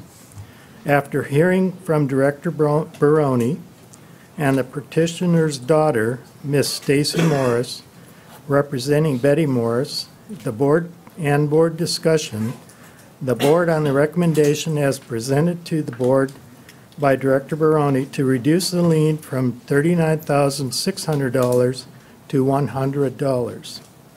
By motion and a 6-0 vote, the recommendation to the council is for the lien to be reduced to $100 with the stipulation that the reduced lien amount be paid in full within 30 days of the city council approval, or the lien amount will revert to the full amount of $39,600. If you have any questions of me, I will be happy to answer. I believe that the petitioner's daughter, Miss Stacy Morris, is not here tonight. And if Director Baroni is here, if he is, I don't know if he's present. If he is, you can have some questions for him. Thank you, Mr. Schmidt. I would ask you, Mr. Baroni, does staff have any additional comments to add to this petition? And we do not believe the property owner or representative is here this evening? She wasn't planning to attend because it's difficult for her to get here. Are there any members of the public who have questions regarding, or any statements they'd like to make regarding this lien reduction? Seeing none, if council determines that the lien reduction is appropriate, would call for a motion to approve a lien reduction in case number 17-0403, City versus Betty Morris, for the property located at 12902 North 53rd Street. I make a motion that we approve the recommendation of the Code Board to reduce the lien to $100, payable within 30 days, or it reverts back to the original amount. Thank you, Councilman Ross. We have a motion and we have a second. Is there any further discussion? Seeing none, all in favor signify with aye. Aye. Opposed, the nay sign. Motion carries. Thank you. Next, a resolution approving the purchase of 4 Xybix workstation consoles for the Communications Center. Police Captain Mike Lowell will explain. Good evening, Madam Mayor, members of City Council. Mike Lowell, Captain of the Police Department. With the resolution before you, the Police Department is recommending the approval of the expenditure of $56,452.25 of 911 emergency telephone service fee revenue monies for new consoles for the Temple Terrace Public Safety Answering Point, also known as our Communication Center for Police and Fire. Our current communication center has been in its current location for over 40 years, and while there have been some modifications to its current location, there has been really no significant updates to our comm center. The demands being placed on our modern police and fire dispatchers require 24-hour staffing in a communication center, and it does take a physical and mental toll on our dispatchers. The existing consoles are worn out and damaged to the point where they no longer function with their ergonomical designs that they were originally intended, and the replacement of the existing consoles with the 4 exhibit consoles will ensure that our dispatchers will have access to a modern and appealing workspace where the workstation consoles are intended for use 24 hours a day.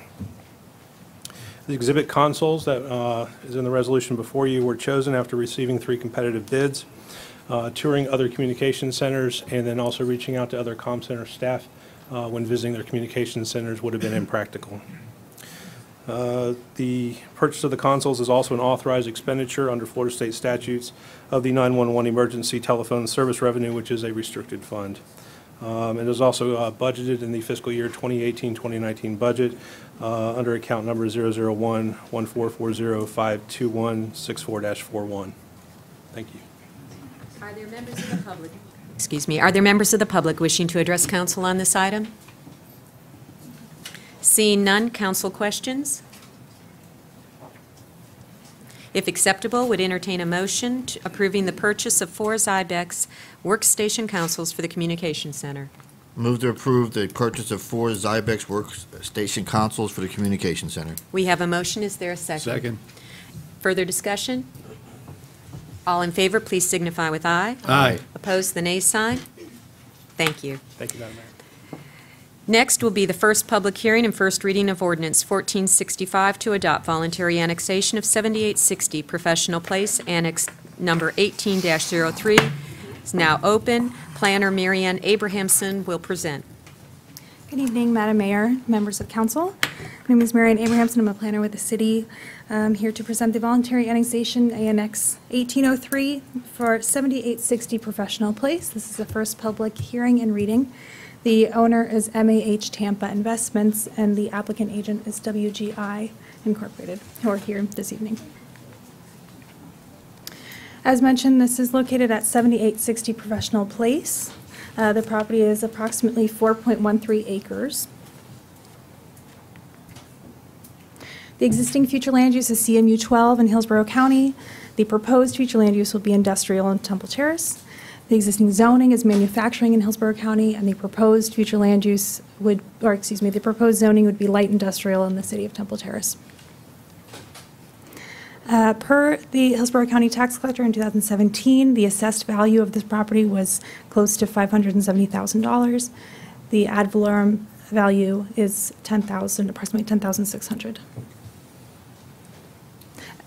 We have not received a concept plan at this time. That will occur during the rezone stage. As you can see, there is one existing structure on site that is proposed to remain on site, and there will be an additional office to accompany the building there for the staff that will be on site. The second public hearing and reading is scheduled for November 6th. Staff recommends council approve Ordinance 1465 for annexation of 7860 Professional Place. Thank you. I'd ask if there are any members of the public that wish to address council on Ordinance 1465. I do see someone coming forward. Mr. Noonan. I'm John Noonan again. I still live in Temple Terrace. Again, maybe my sense of humor is exaggerated, but when I look at an application that's made it through the developer, his attorneys, the city council itself, and I see a photograph taken from an airplane or a helicopter, and it's called an aerial view of the property, Ariel is the littlest mermaid in Disney's films, or a sprite in William Shakespeare's The Tempest, or the first name of the former Prime Minister of Israel, Mr. Sharon. And I think this is symptomatic of so many pieces of paper that come before the council.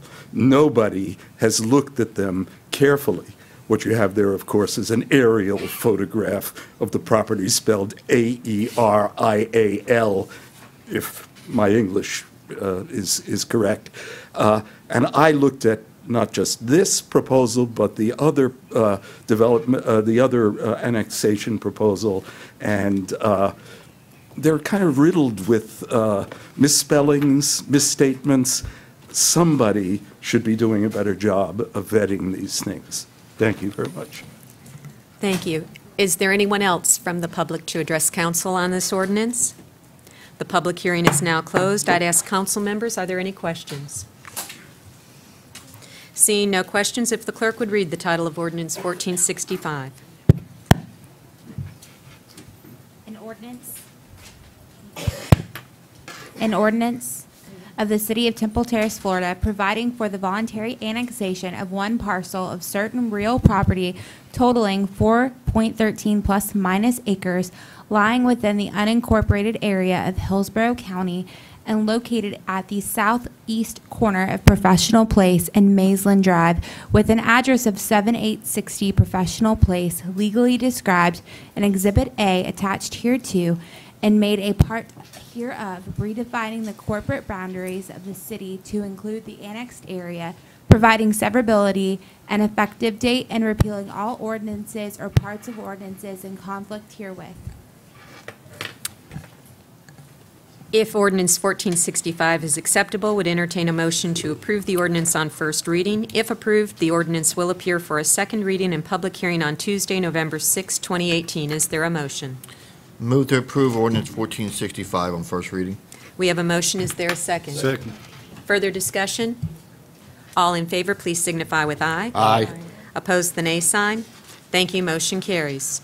Next, moving on to new business. First will be a presentation of two development proposals for a portion. Madam Mayor, we're going to skip council business? Do we have, we had no notice of carryover business from the last meeting. Do I need to make notice to you to get something in on council business, or is that something I can do? Is this new business, or is this carryover from the last meeting? It's carryover from a few meetings ago. Okay, very good, Mr. Ross. I'd like to make a motion that we unfreeze the position of legislative aide in the city clerk's office and allow the city clerk to hire that position. I'll second that. We have a motion and a second. Is there discussion? Seeing none, we'll call the vote. All in favor? Aye. Opposed? Nay. Motion carries.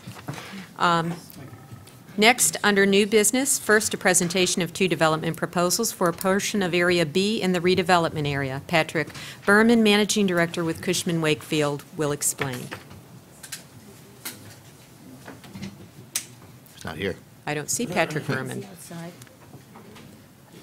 Madam Mayor, Greg Pauley with the city. I noticed just a moment ago that Patrick was coming up on the agenda.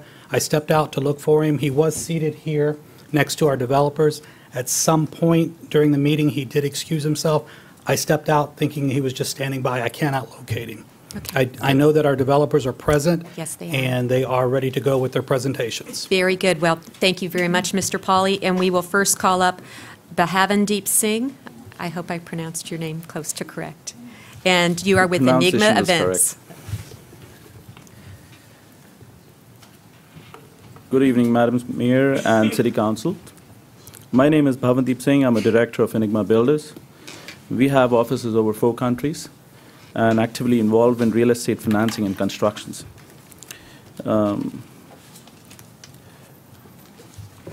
This would be our first project in United States, but we are very excited, being it's the first project.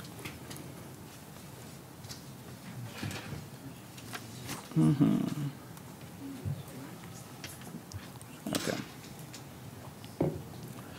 So this is the first slide.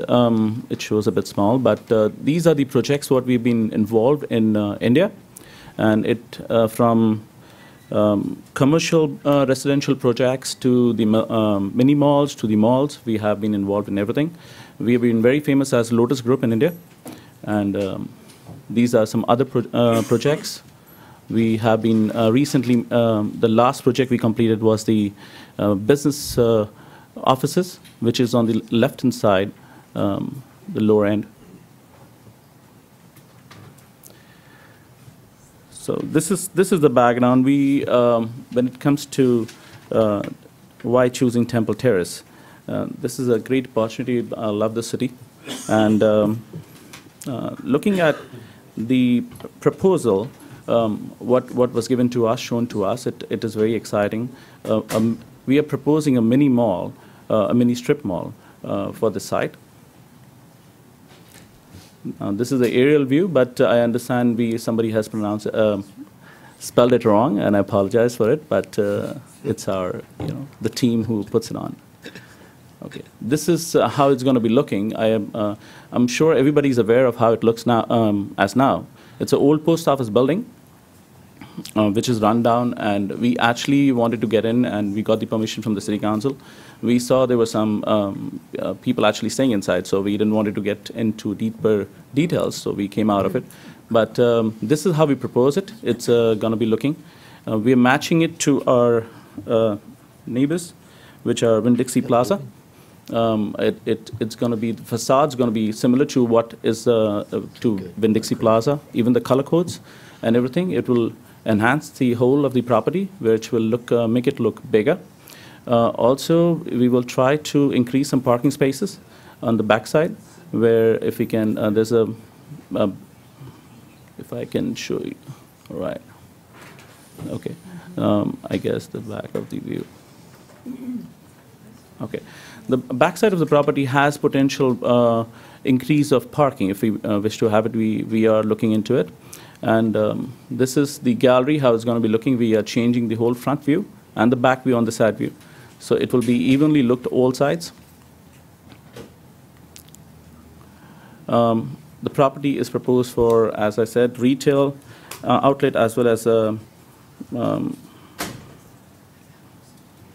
for the restaurants as a plaza which can accommodate a lot of restaurants and retail outlets. We are proposing a full amount of 1.5 million as asked by the city, and we have proposed another 1.5 million as redevelopment plans, which will be, as of now, we do not need any bank support to do it. We have our finances ready. Any questions?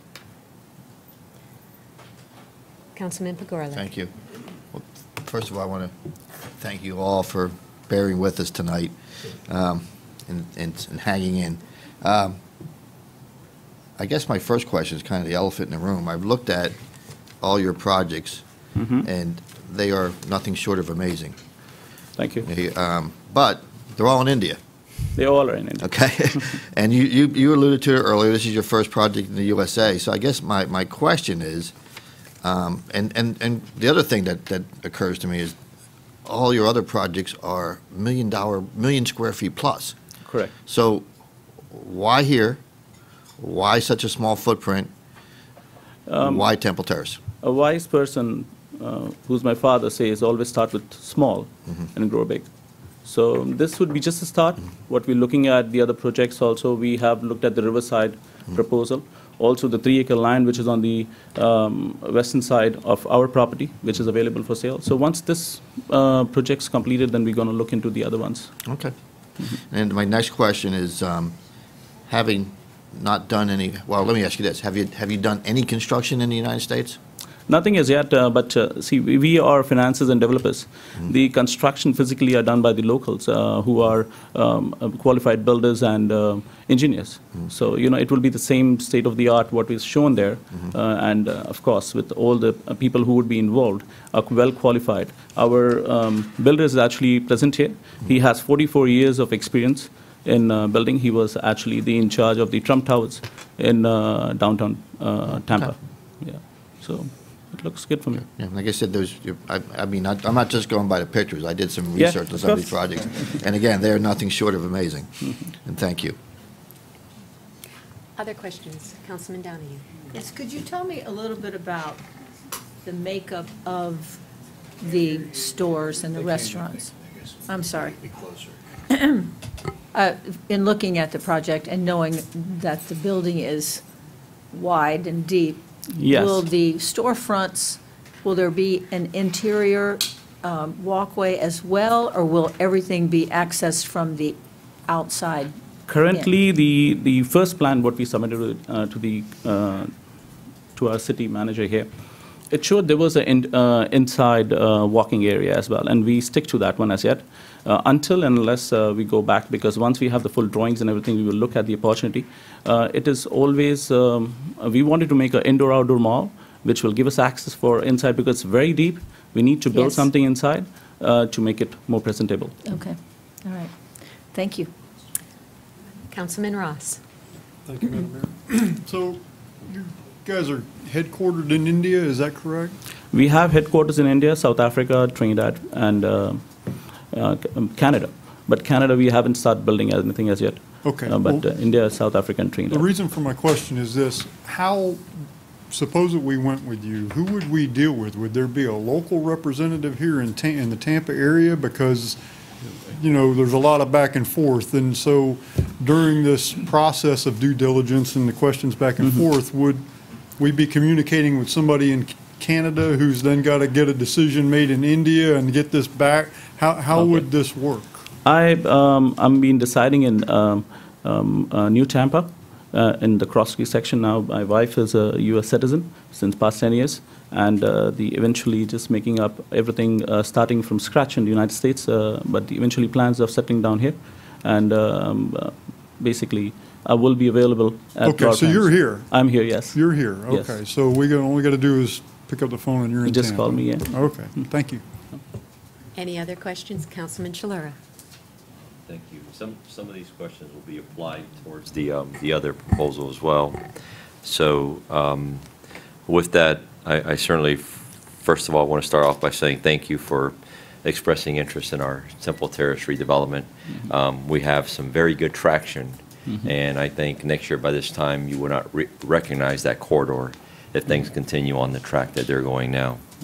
Having said that, I see it's your organization is called Enigma Events. Correct. We need to make sure that there is going to be capital security behind that name, not just you may have multiple companies, whatever the case may be. Yes. You said you reside in New Tampa. How long have you been in New Tampa there? 8 years now. 8 years. Yeah. Okay.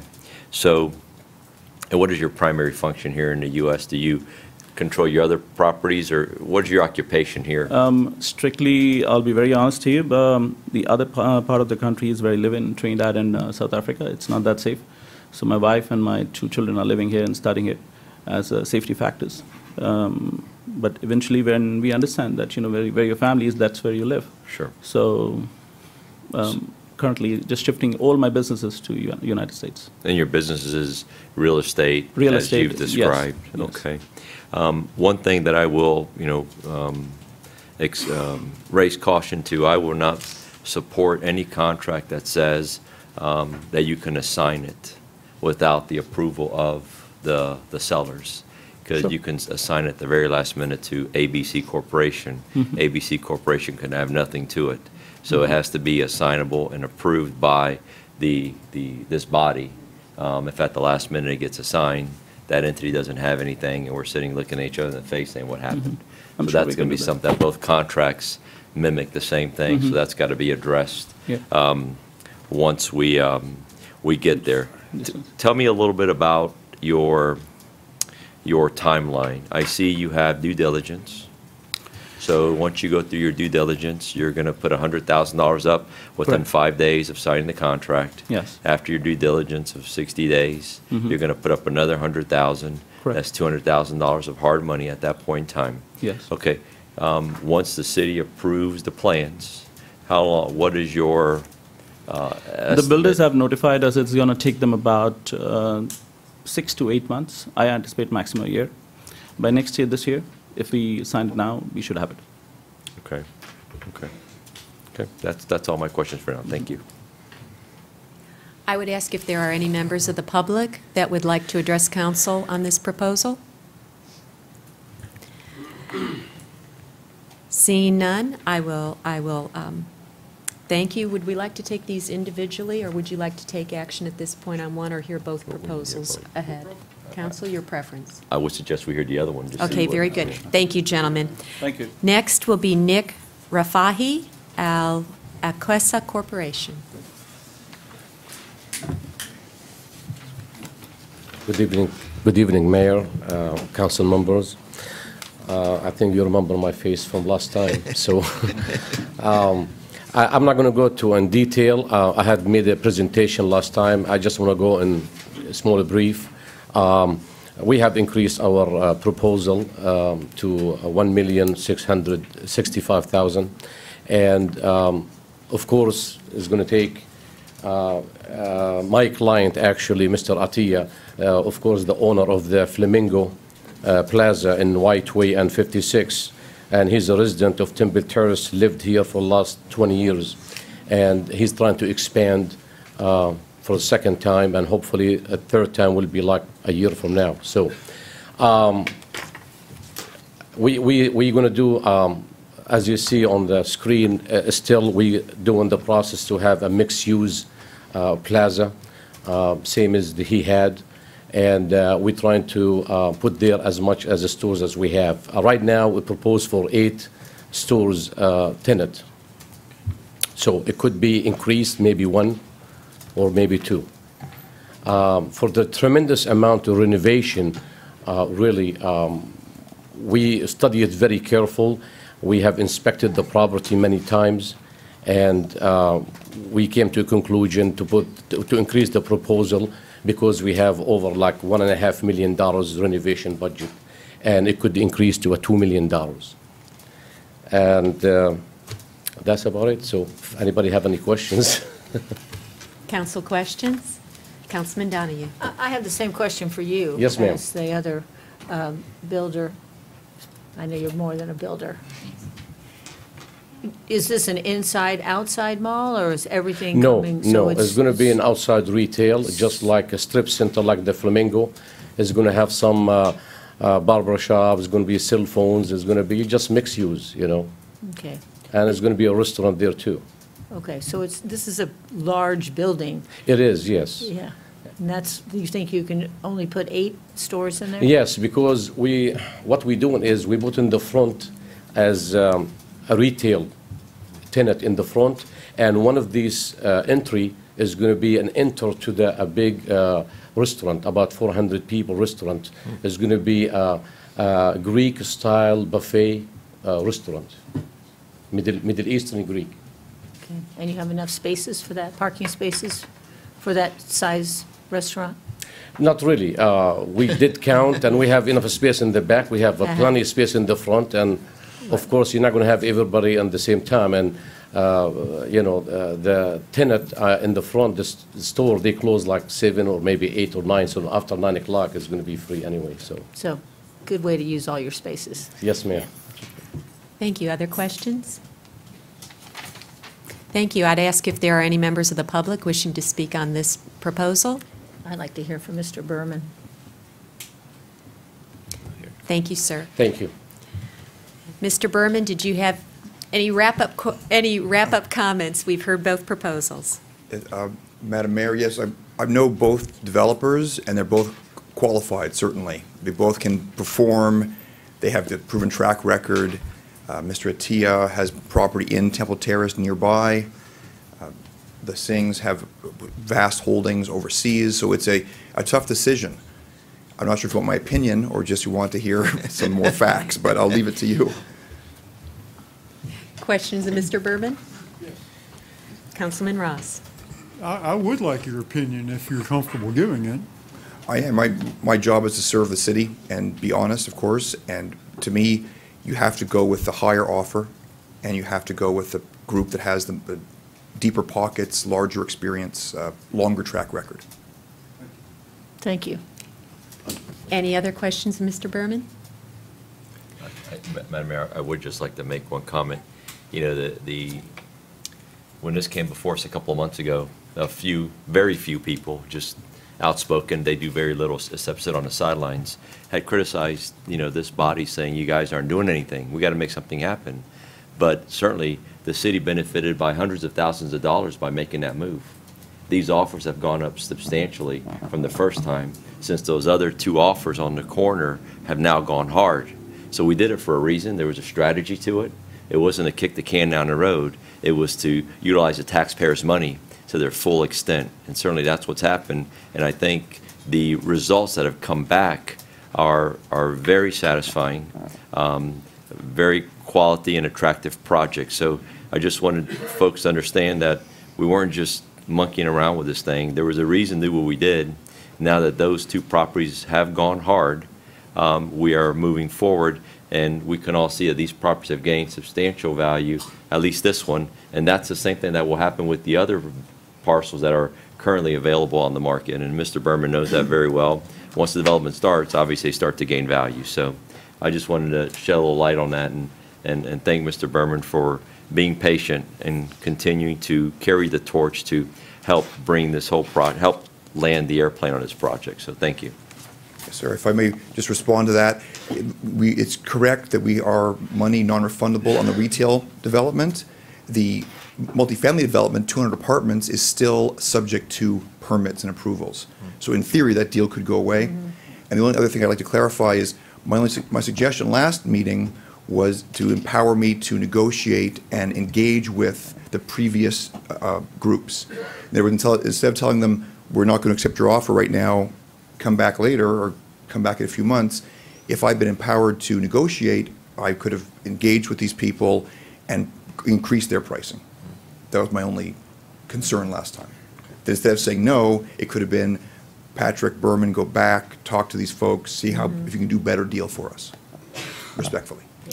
So in essence, you did engage and you did negotiate because one of the proposals from last time have gone up in value. So it's just a different method or technique of negotiating, but it's all how you want to describe negotiating. Agreed. We did lose one qualified developer because they were insulted or offended that we did not even engage with them to negotiate a better price or terms. We strictly said, sorry, no deal. So my point was, again, I'm not trying to be difficult. You're exactly correct. I'm just adding the point that I wish I had been empowered to negotiate further with the previous developers as well. More buyers creates more competition, creates better pricing for the city. Absolutely. Thank you.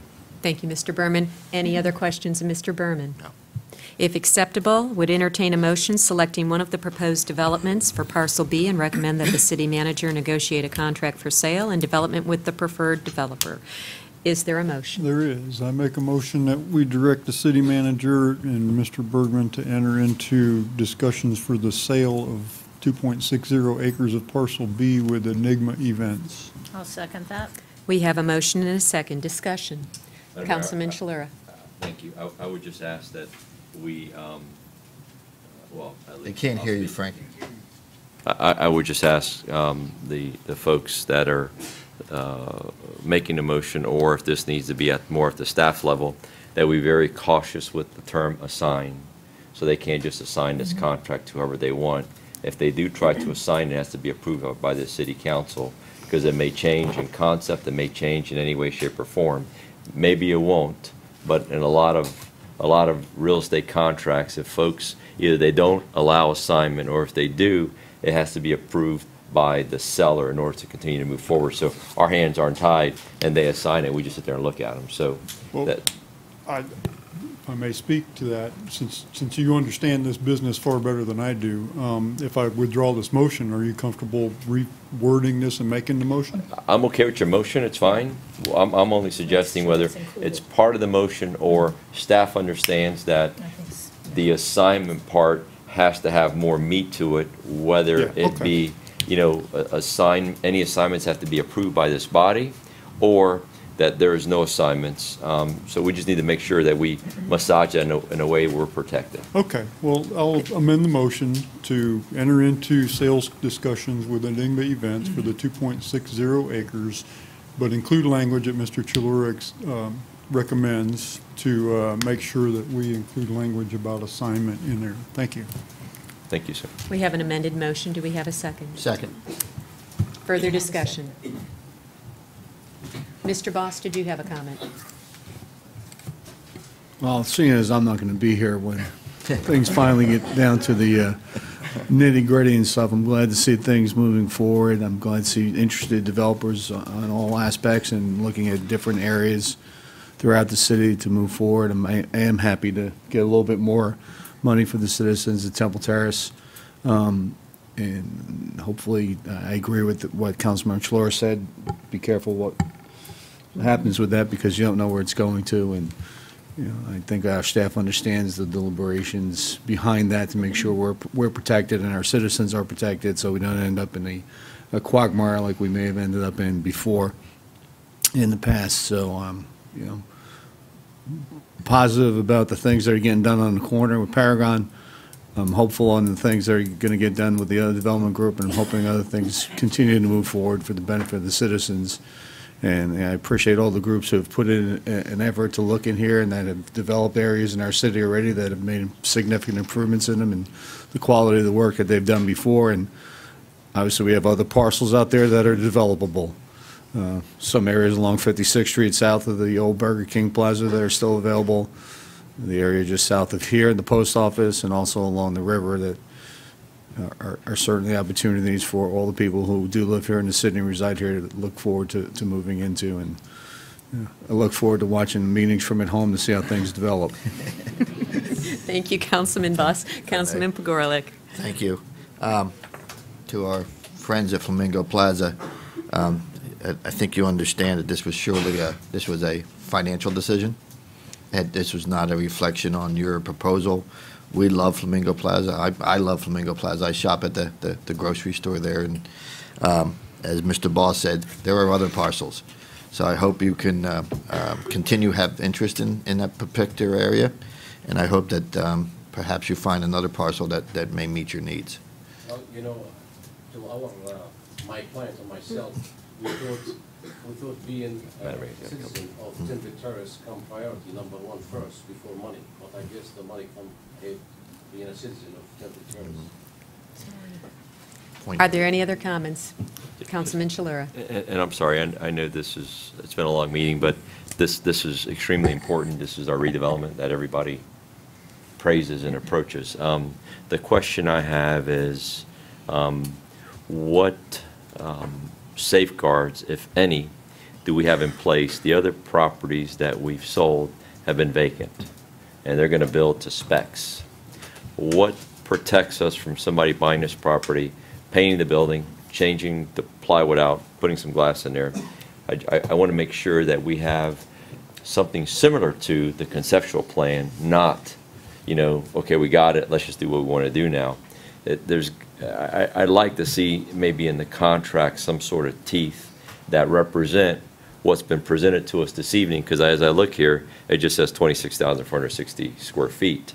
So I know we have to give them a little flexibility, a little wiggle room. I don't mean the color they paint the building, but the towers in the corners, the windows, the open breezeways that they're going to walk, those are substantial investments that have to be brought forward. So I know there's going to be a site plan review when the time comes, but at that point, we're going to be far enough down the trail where we're going to be, in bed with this company to do this deal together. So I want to make sure that we at least protect the city, that we're going to get a product similar to what's being represented. I don't expect it to be the same exact thing we have here, but it's got to be similar with the substantial investment that they're talking $3 million investment at the end of the day. Could be a little more, could be a little less, but in that ballpark. But I think there was a very attractive building that was being presented. So I don't know, that's more of the legal side of it, how the city or our attorney would suggest on how to, at what point is that taken into consideration? So that's the question I'm posing. City Attorney Shashan, would you please address? What we've been doing in the past is we take the proposal that they've made to you today, we attach that as an exhibit to the actual contract, and there's language in there that states that it must be substantially like what has been proposed and what is in the exhibit attached to the contract. Okay, perfect. So if Thank they don't start building that, or they don't present the plan to get approved, the site plan substantially like that, we could consider them in breach of contract. Okay, perfect, thank you. City Manager Stevenson. Yeah, Mr. Titular, just to expand on that a little bit, this council does have the ability and the authority to approve their site plan. So their site plan and their development plan has got to come back to this body for approval. So that gives you another safeguard there as well. So. Thank you. Any additional discussion? I would ask all in favor signify with aye. Aye. Opposed, nay sign. Thank you, and welcome to Temple Terrace. Any additional new business to come before this body? We'll then turn it over to the city manager's report. Mr. Stevenson. Thank you, Madam Mayor. Just real quick, I know it's been a long night. We do appreciate everyone showing up for their comments one way or the other. We have a couple meetings coming up that we probably need to consider some adjustment to. November 6th meeting is Election Day. I don't know if we want to get started early. We have got our annexation already advertised, so it's difficult to change that date. Can I interject? Sure.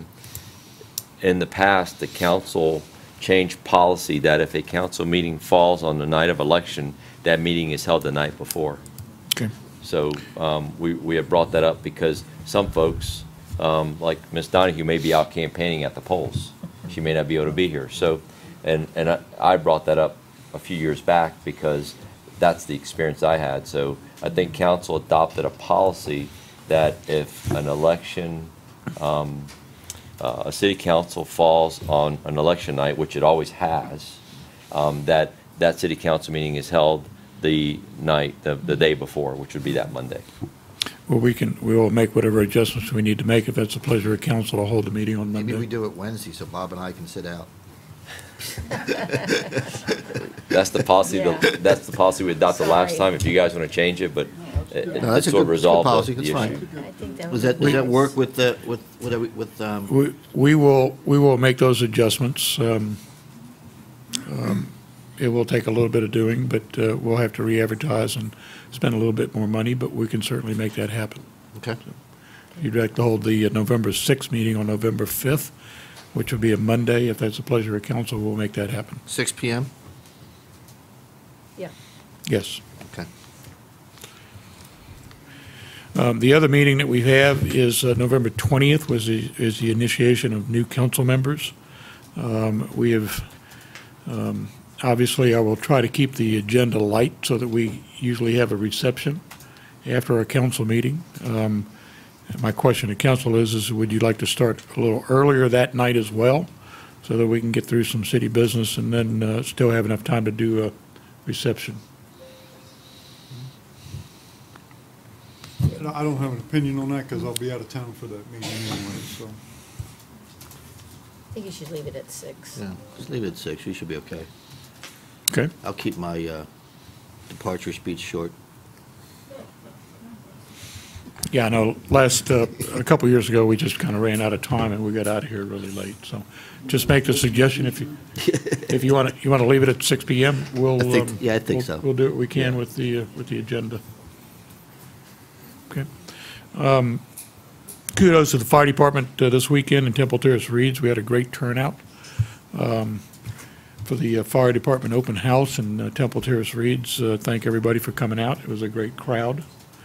We had a lot of people show up. Just to let you know, the River Hills Boardwalk is completed.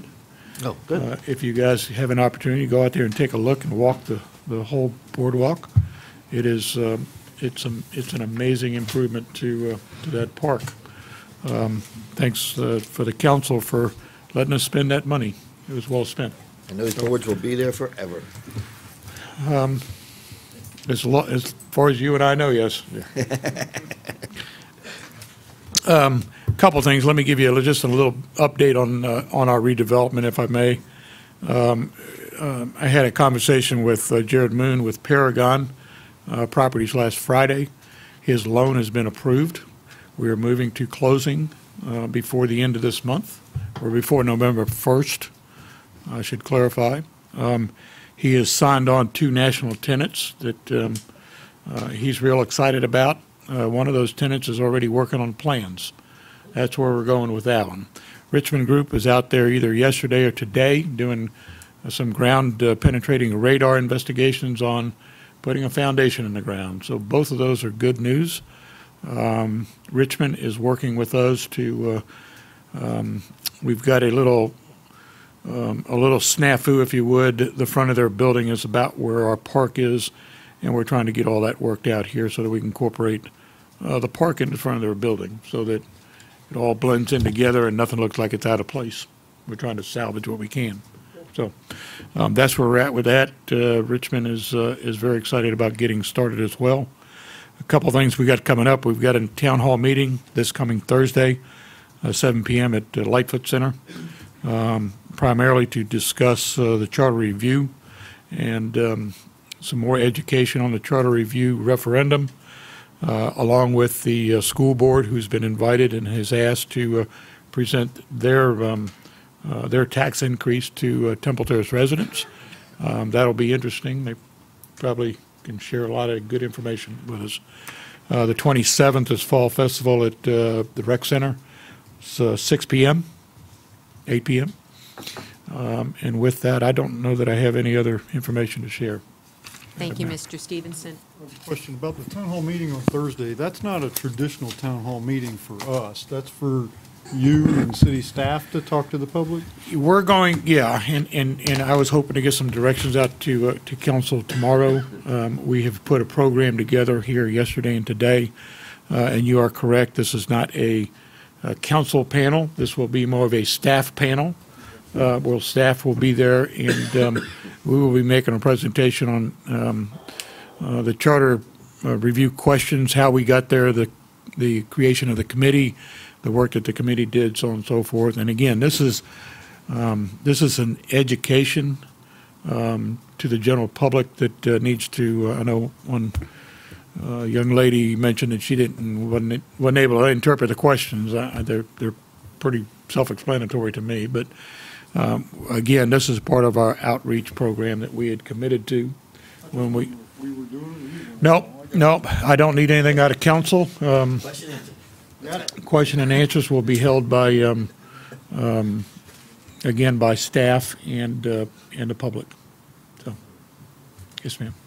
Are we also including information about Amendment 1 and the transportation referendum? We have some information that we will be passing out. I never did get anybody from the transportation. I did have an email back and forth with someone, and but I never heard from anyone. Okay. Certainly, we reached out. We tried to reach out to get somebody to reach out to us, but they never did. Okay. So we will have some information on Amendment 1. Again, that is fairly explanatory. We have some flyers that we'll be providing to the public. So. Okay. Thank you, Mr. Stevenson. Madam Mayor, I had a question for Mr. Stevenson. Oh, Councilman Schiller. A couple of months back, we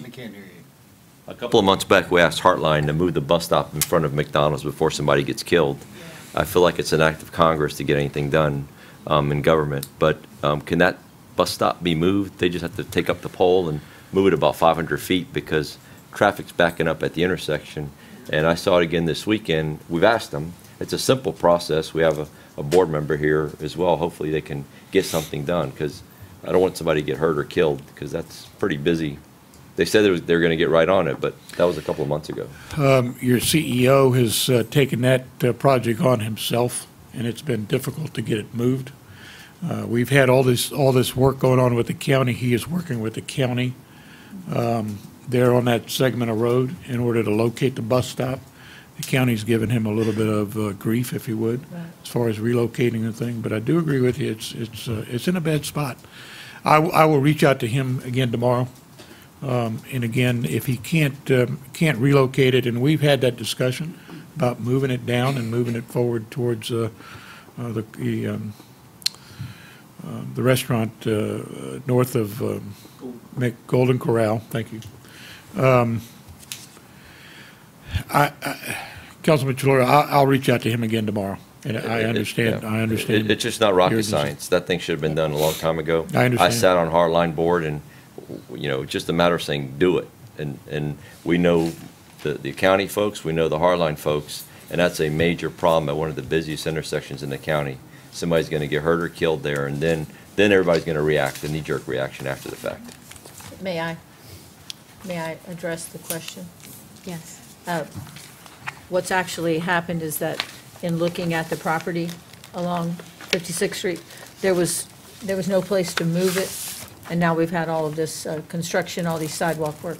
Hart was actually looking at moving it south of Fowler Avenue, because that was, they really didn't have any place. So I hear what you're saying. They are working, and we've had 2 meetings here with the interim CEO, and Mr. Stevenson and I have been talking to him, but it isn't, I know it sounds simple, but unfortunately, when they did a survey of the property, there was no place to move it on the north side, so they're going to have to come to the south side. Okay. And then that begins a whole negotiation of property owners and what have you. Yeah, So I just we know. are working on it. I know for a fact there that bus stop is in the right-of-way, and it would be in the right-of-way further up. The property owner across the street, Hardline, had a bus stop right in front of my place. Mhm. They're leaving trash there. I say, either send somebody to pick up the trash every day or move it, and within a month it was moved. It's not rocket science. Just move the thing, and they're moving it into their right-of-way. They're not moving it into somebody's private property. They're obviously putting a sidewalk all the way up, and with all the construction going on, that just It would've multiplies been- the problem. right. And it's just for safety. That's what we're supposed to do, is look out for people's safety. And we've asked these folks this a couple of months back, and it's still not done. Thank you, Councilman Chilura. Is there any further business to come before this body? Meeting stands adjourned.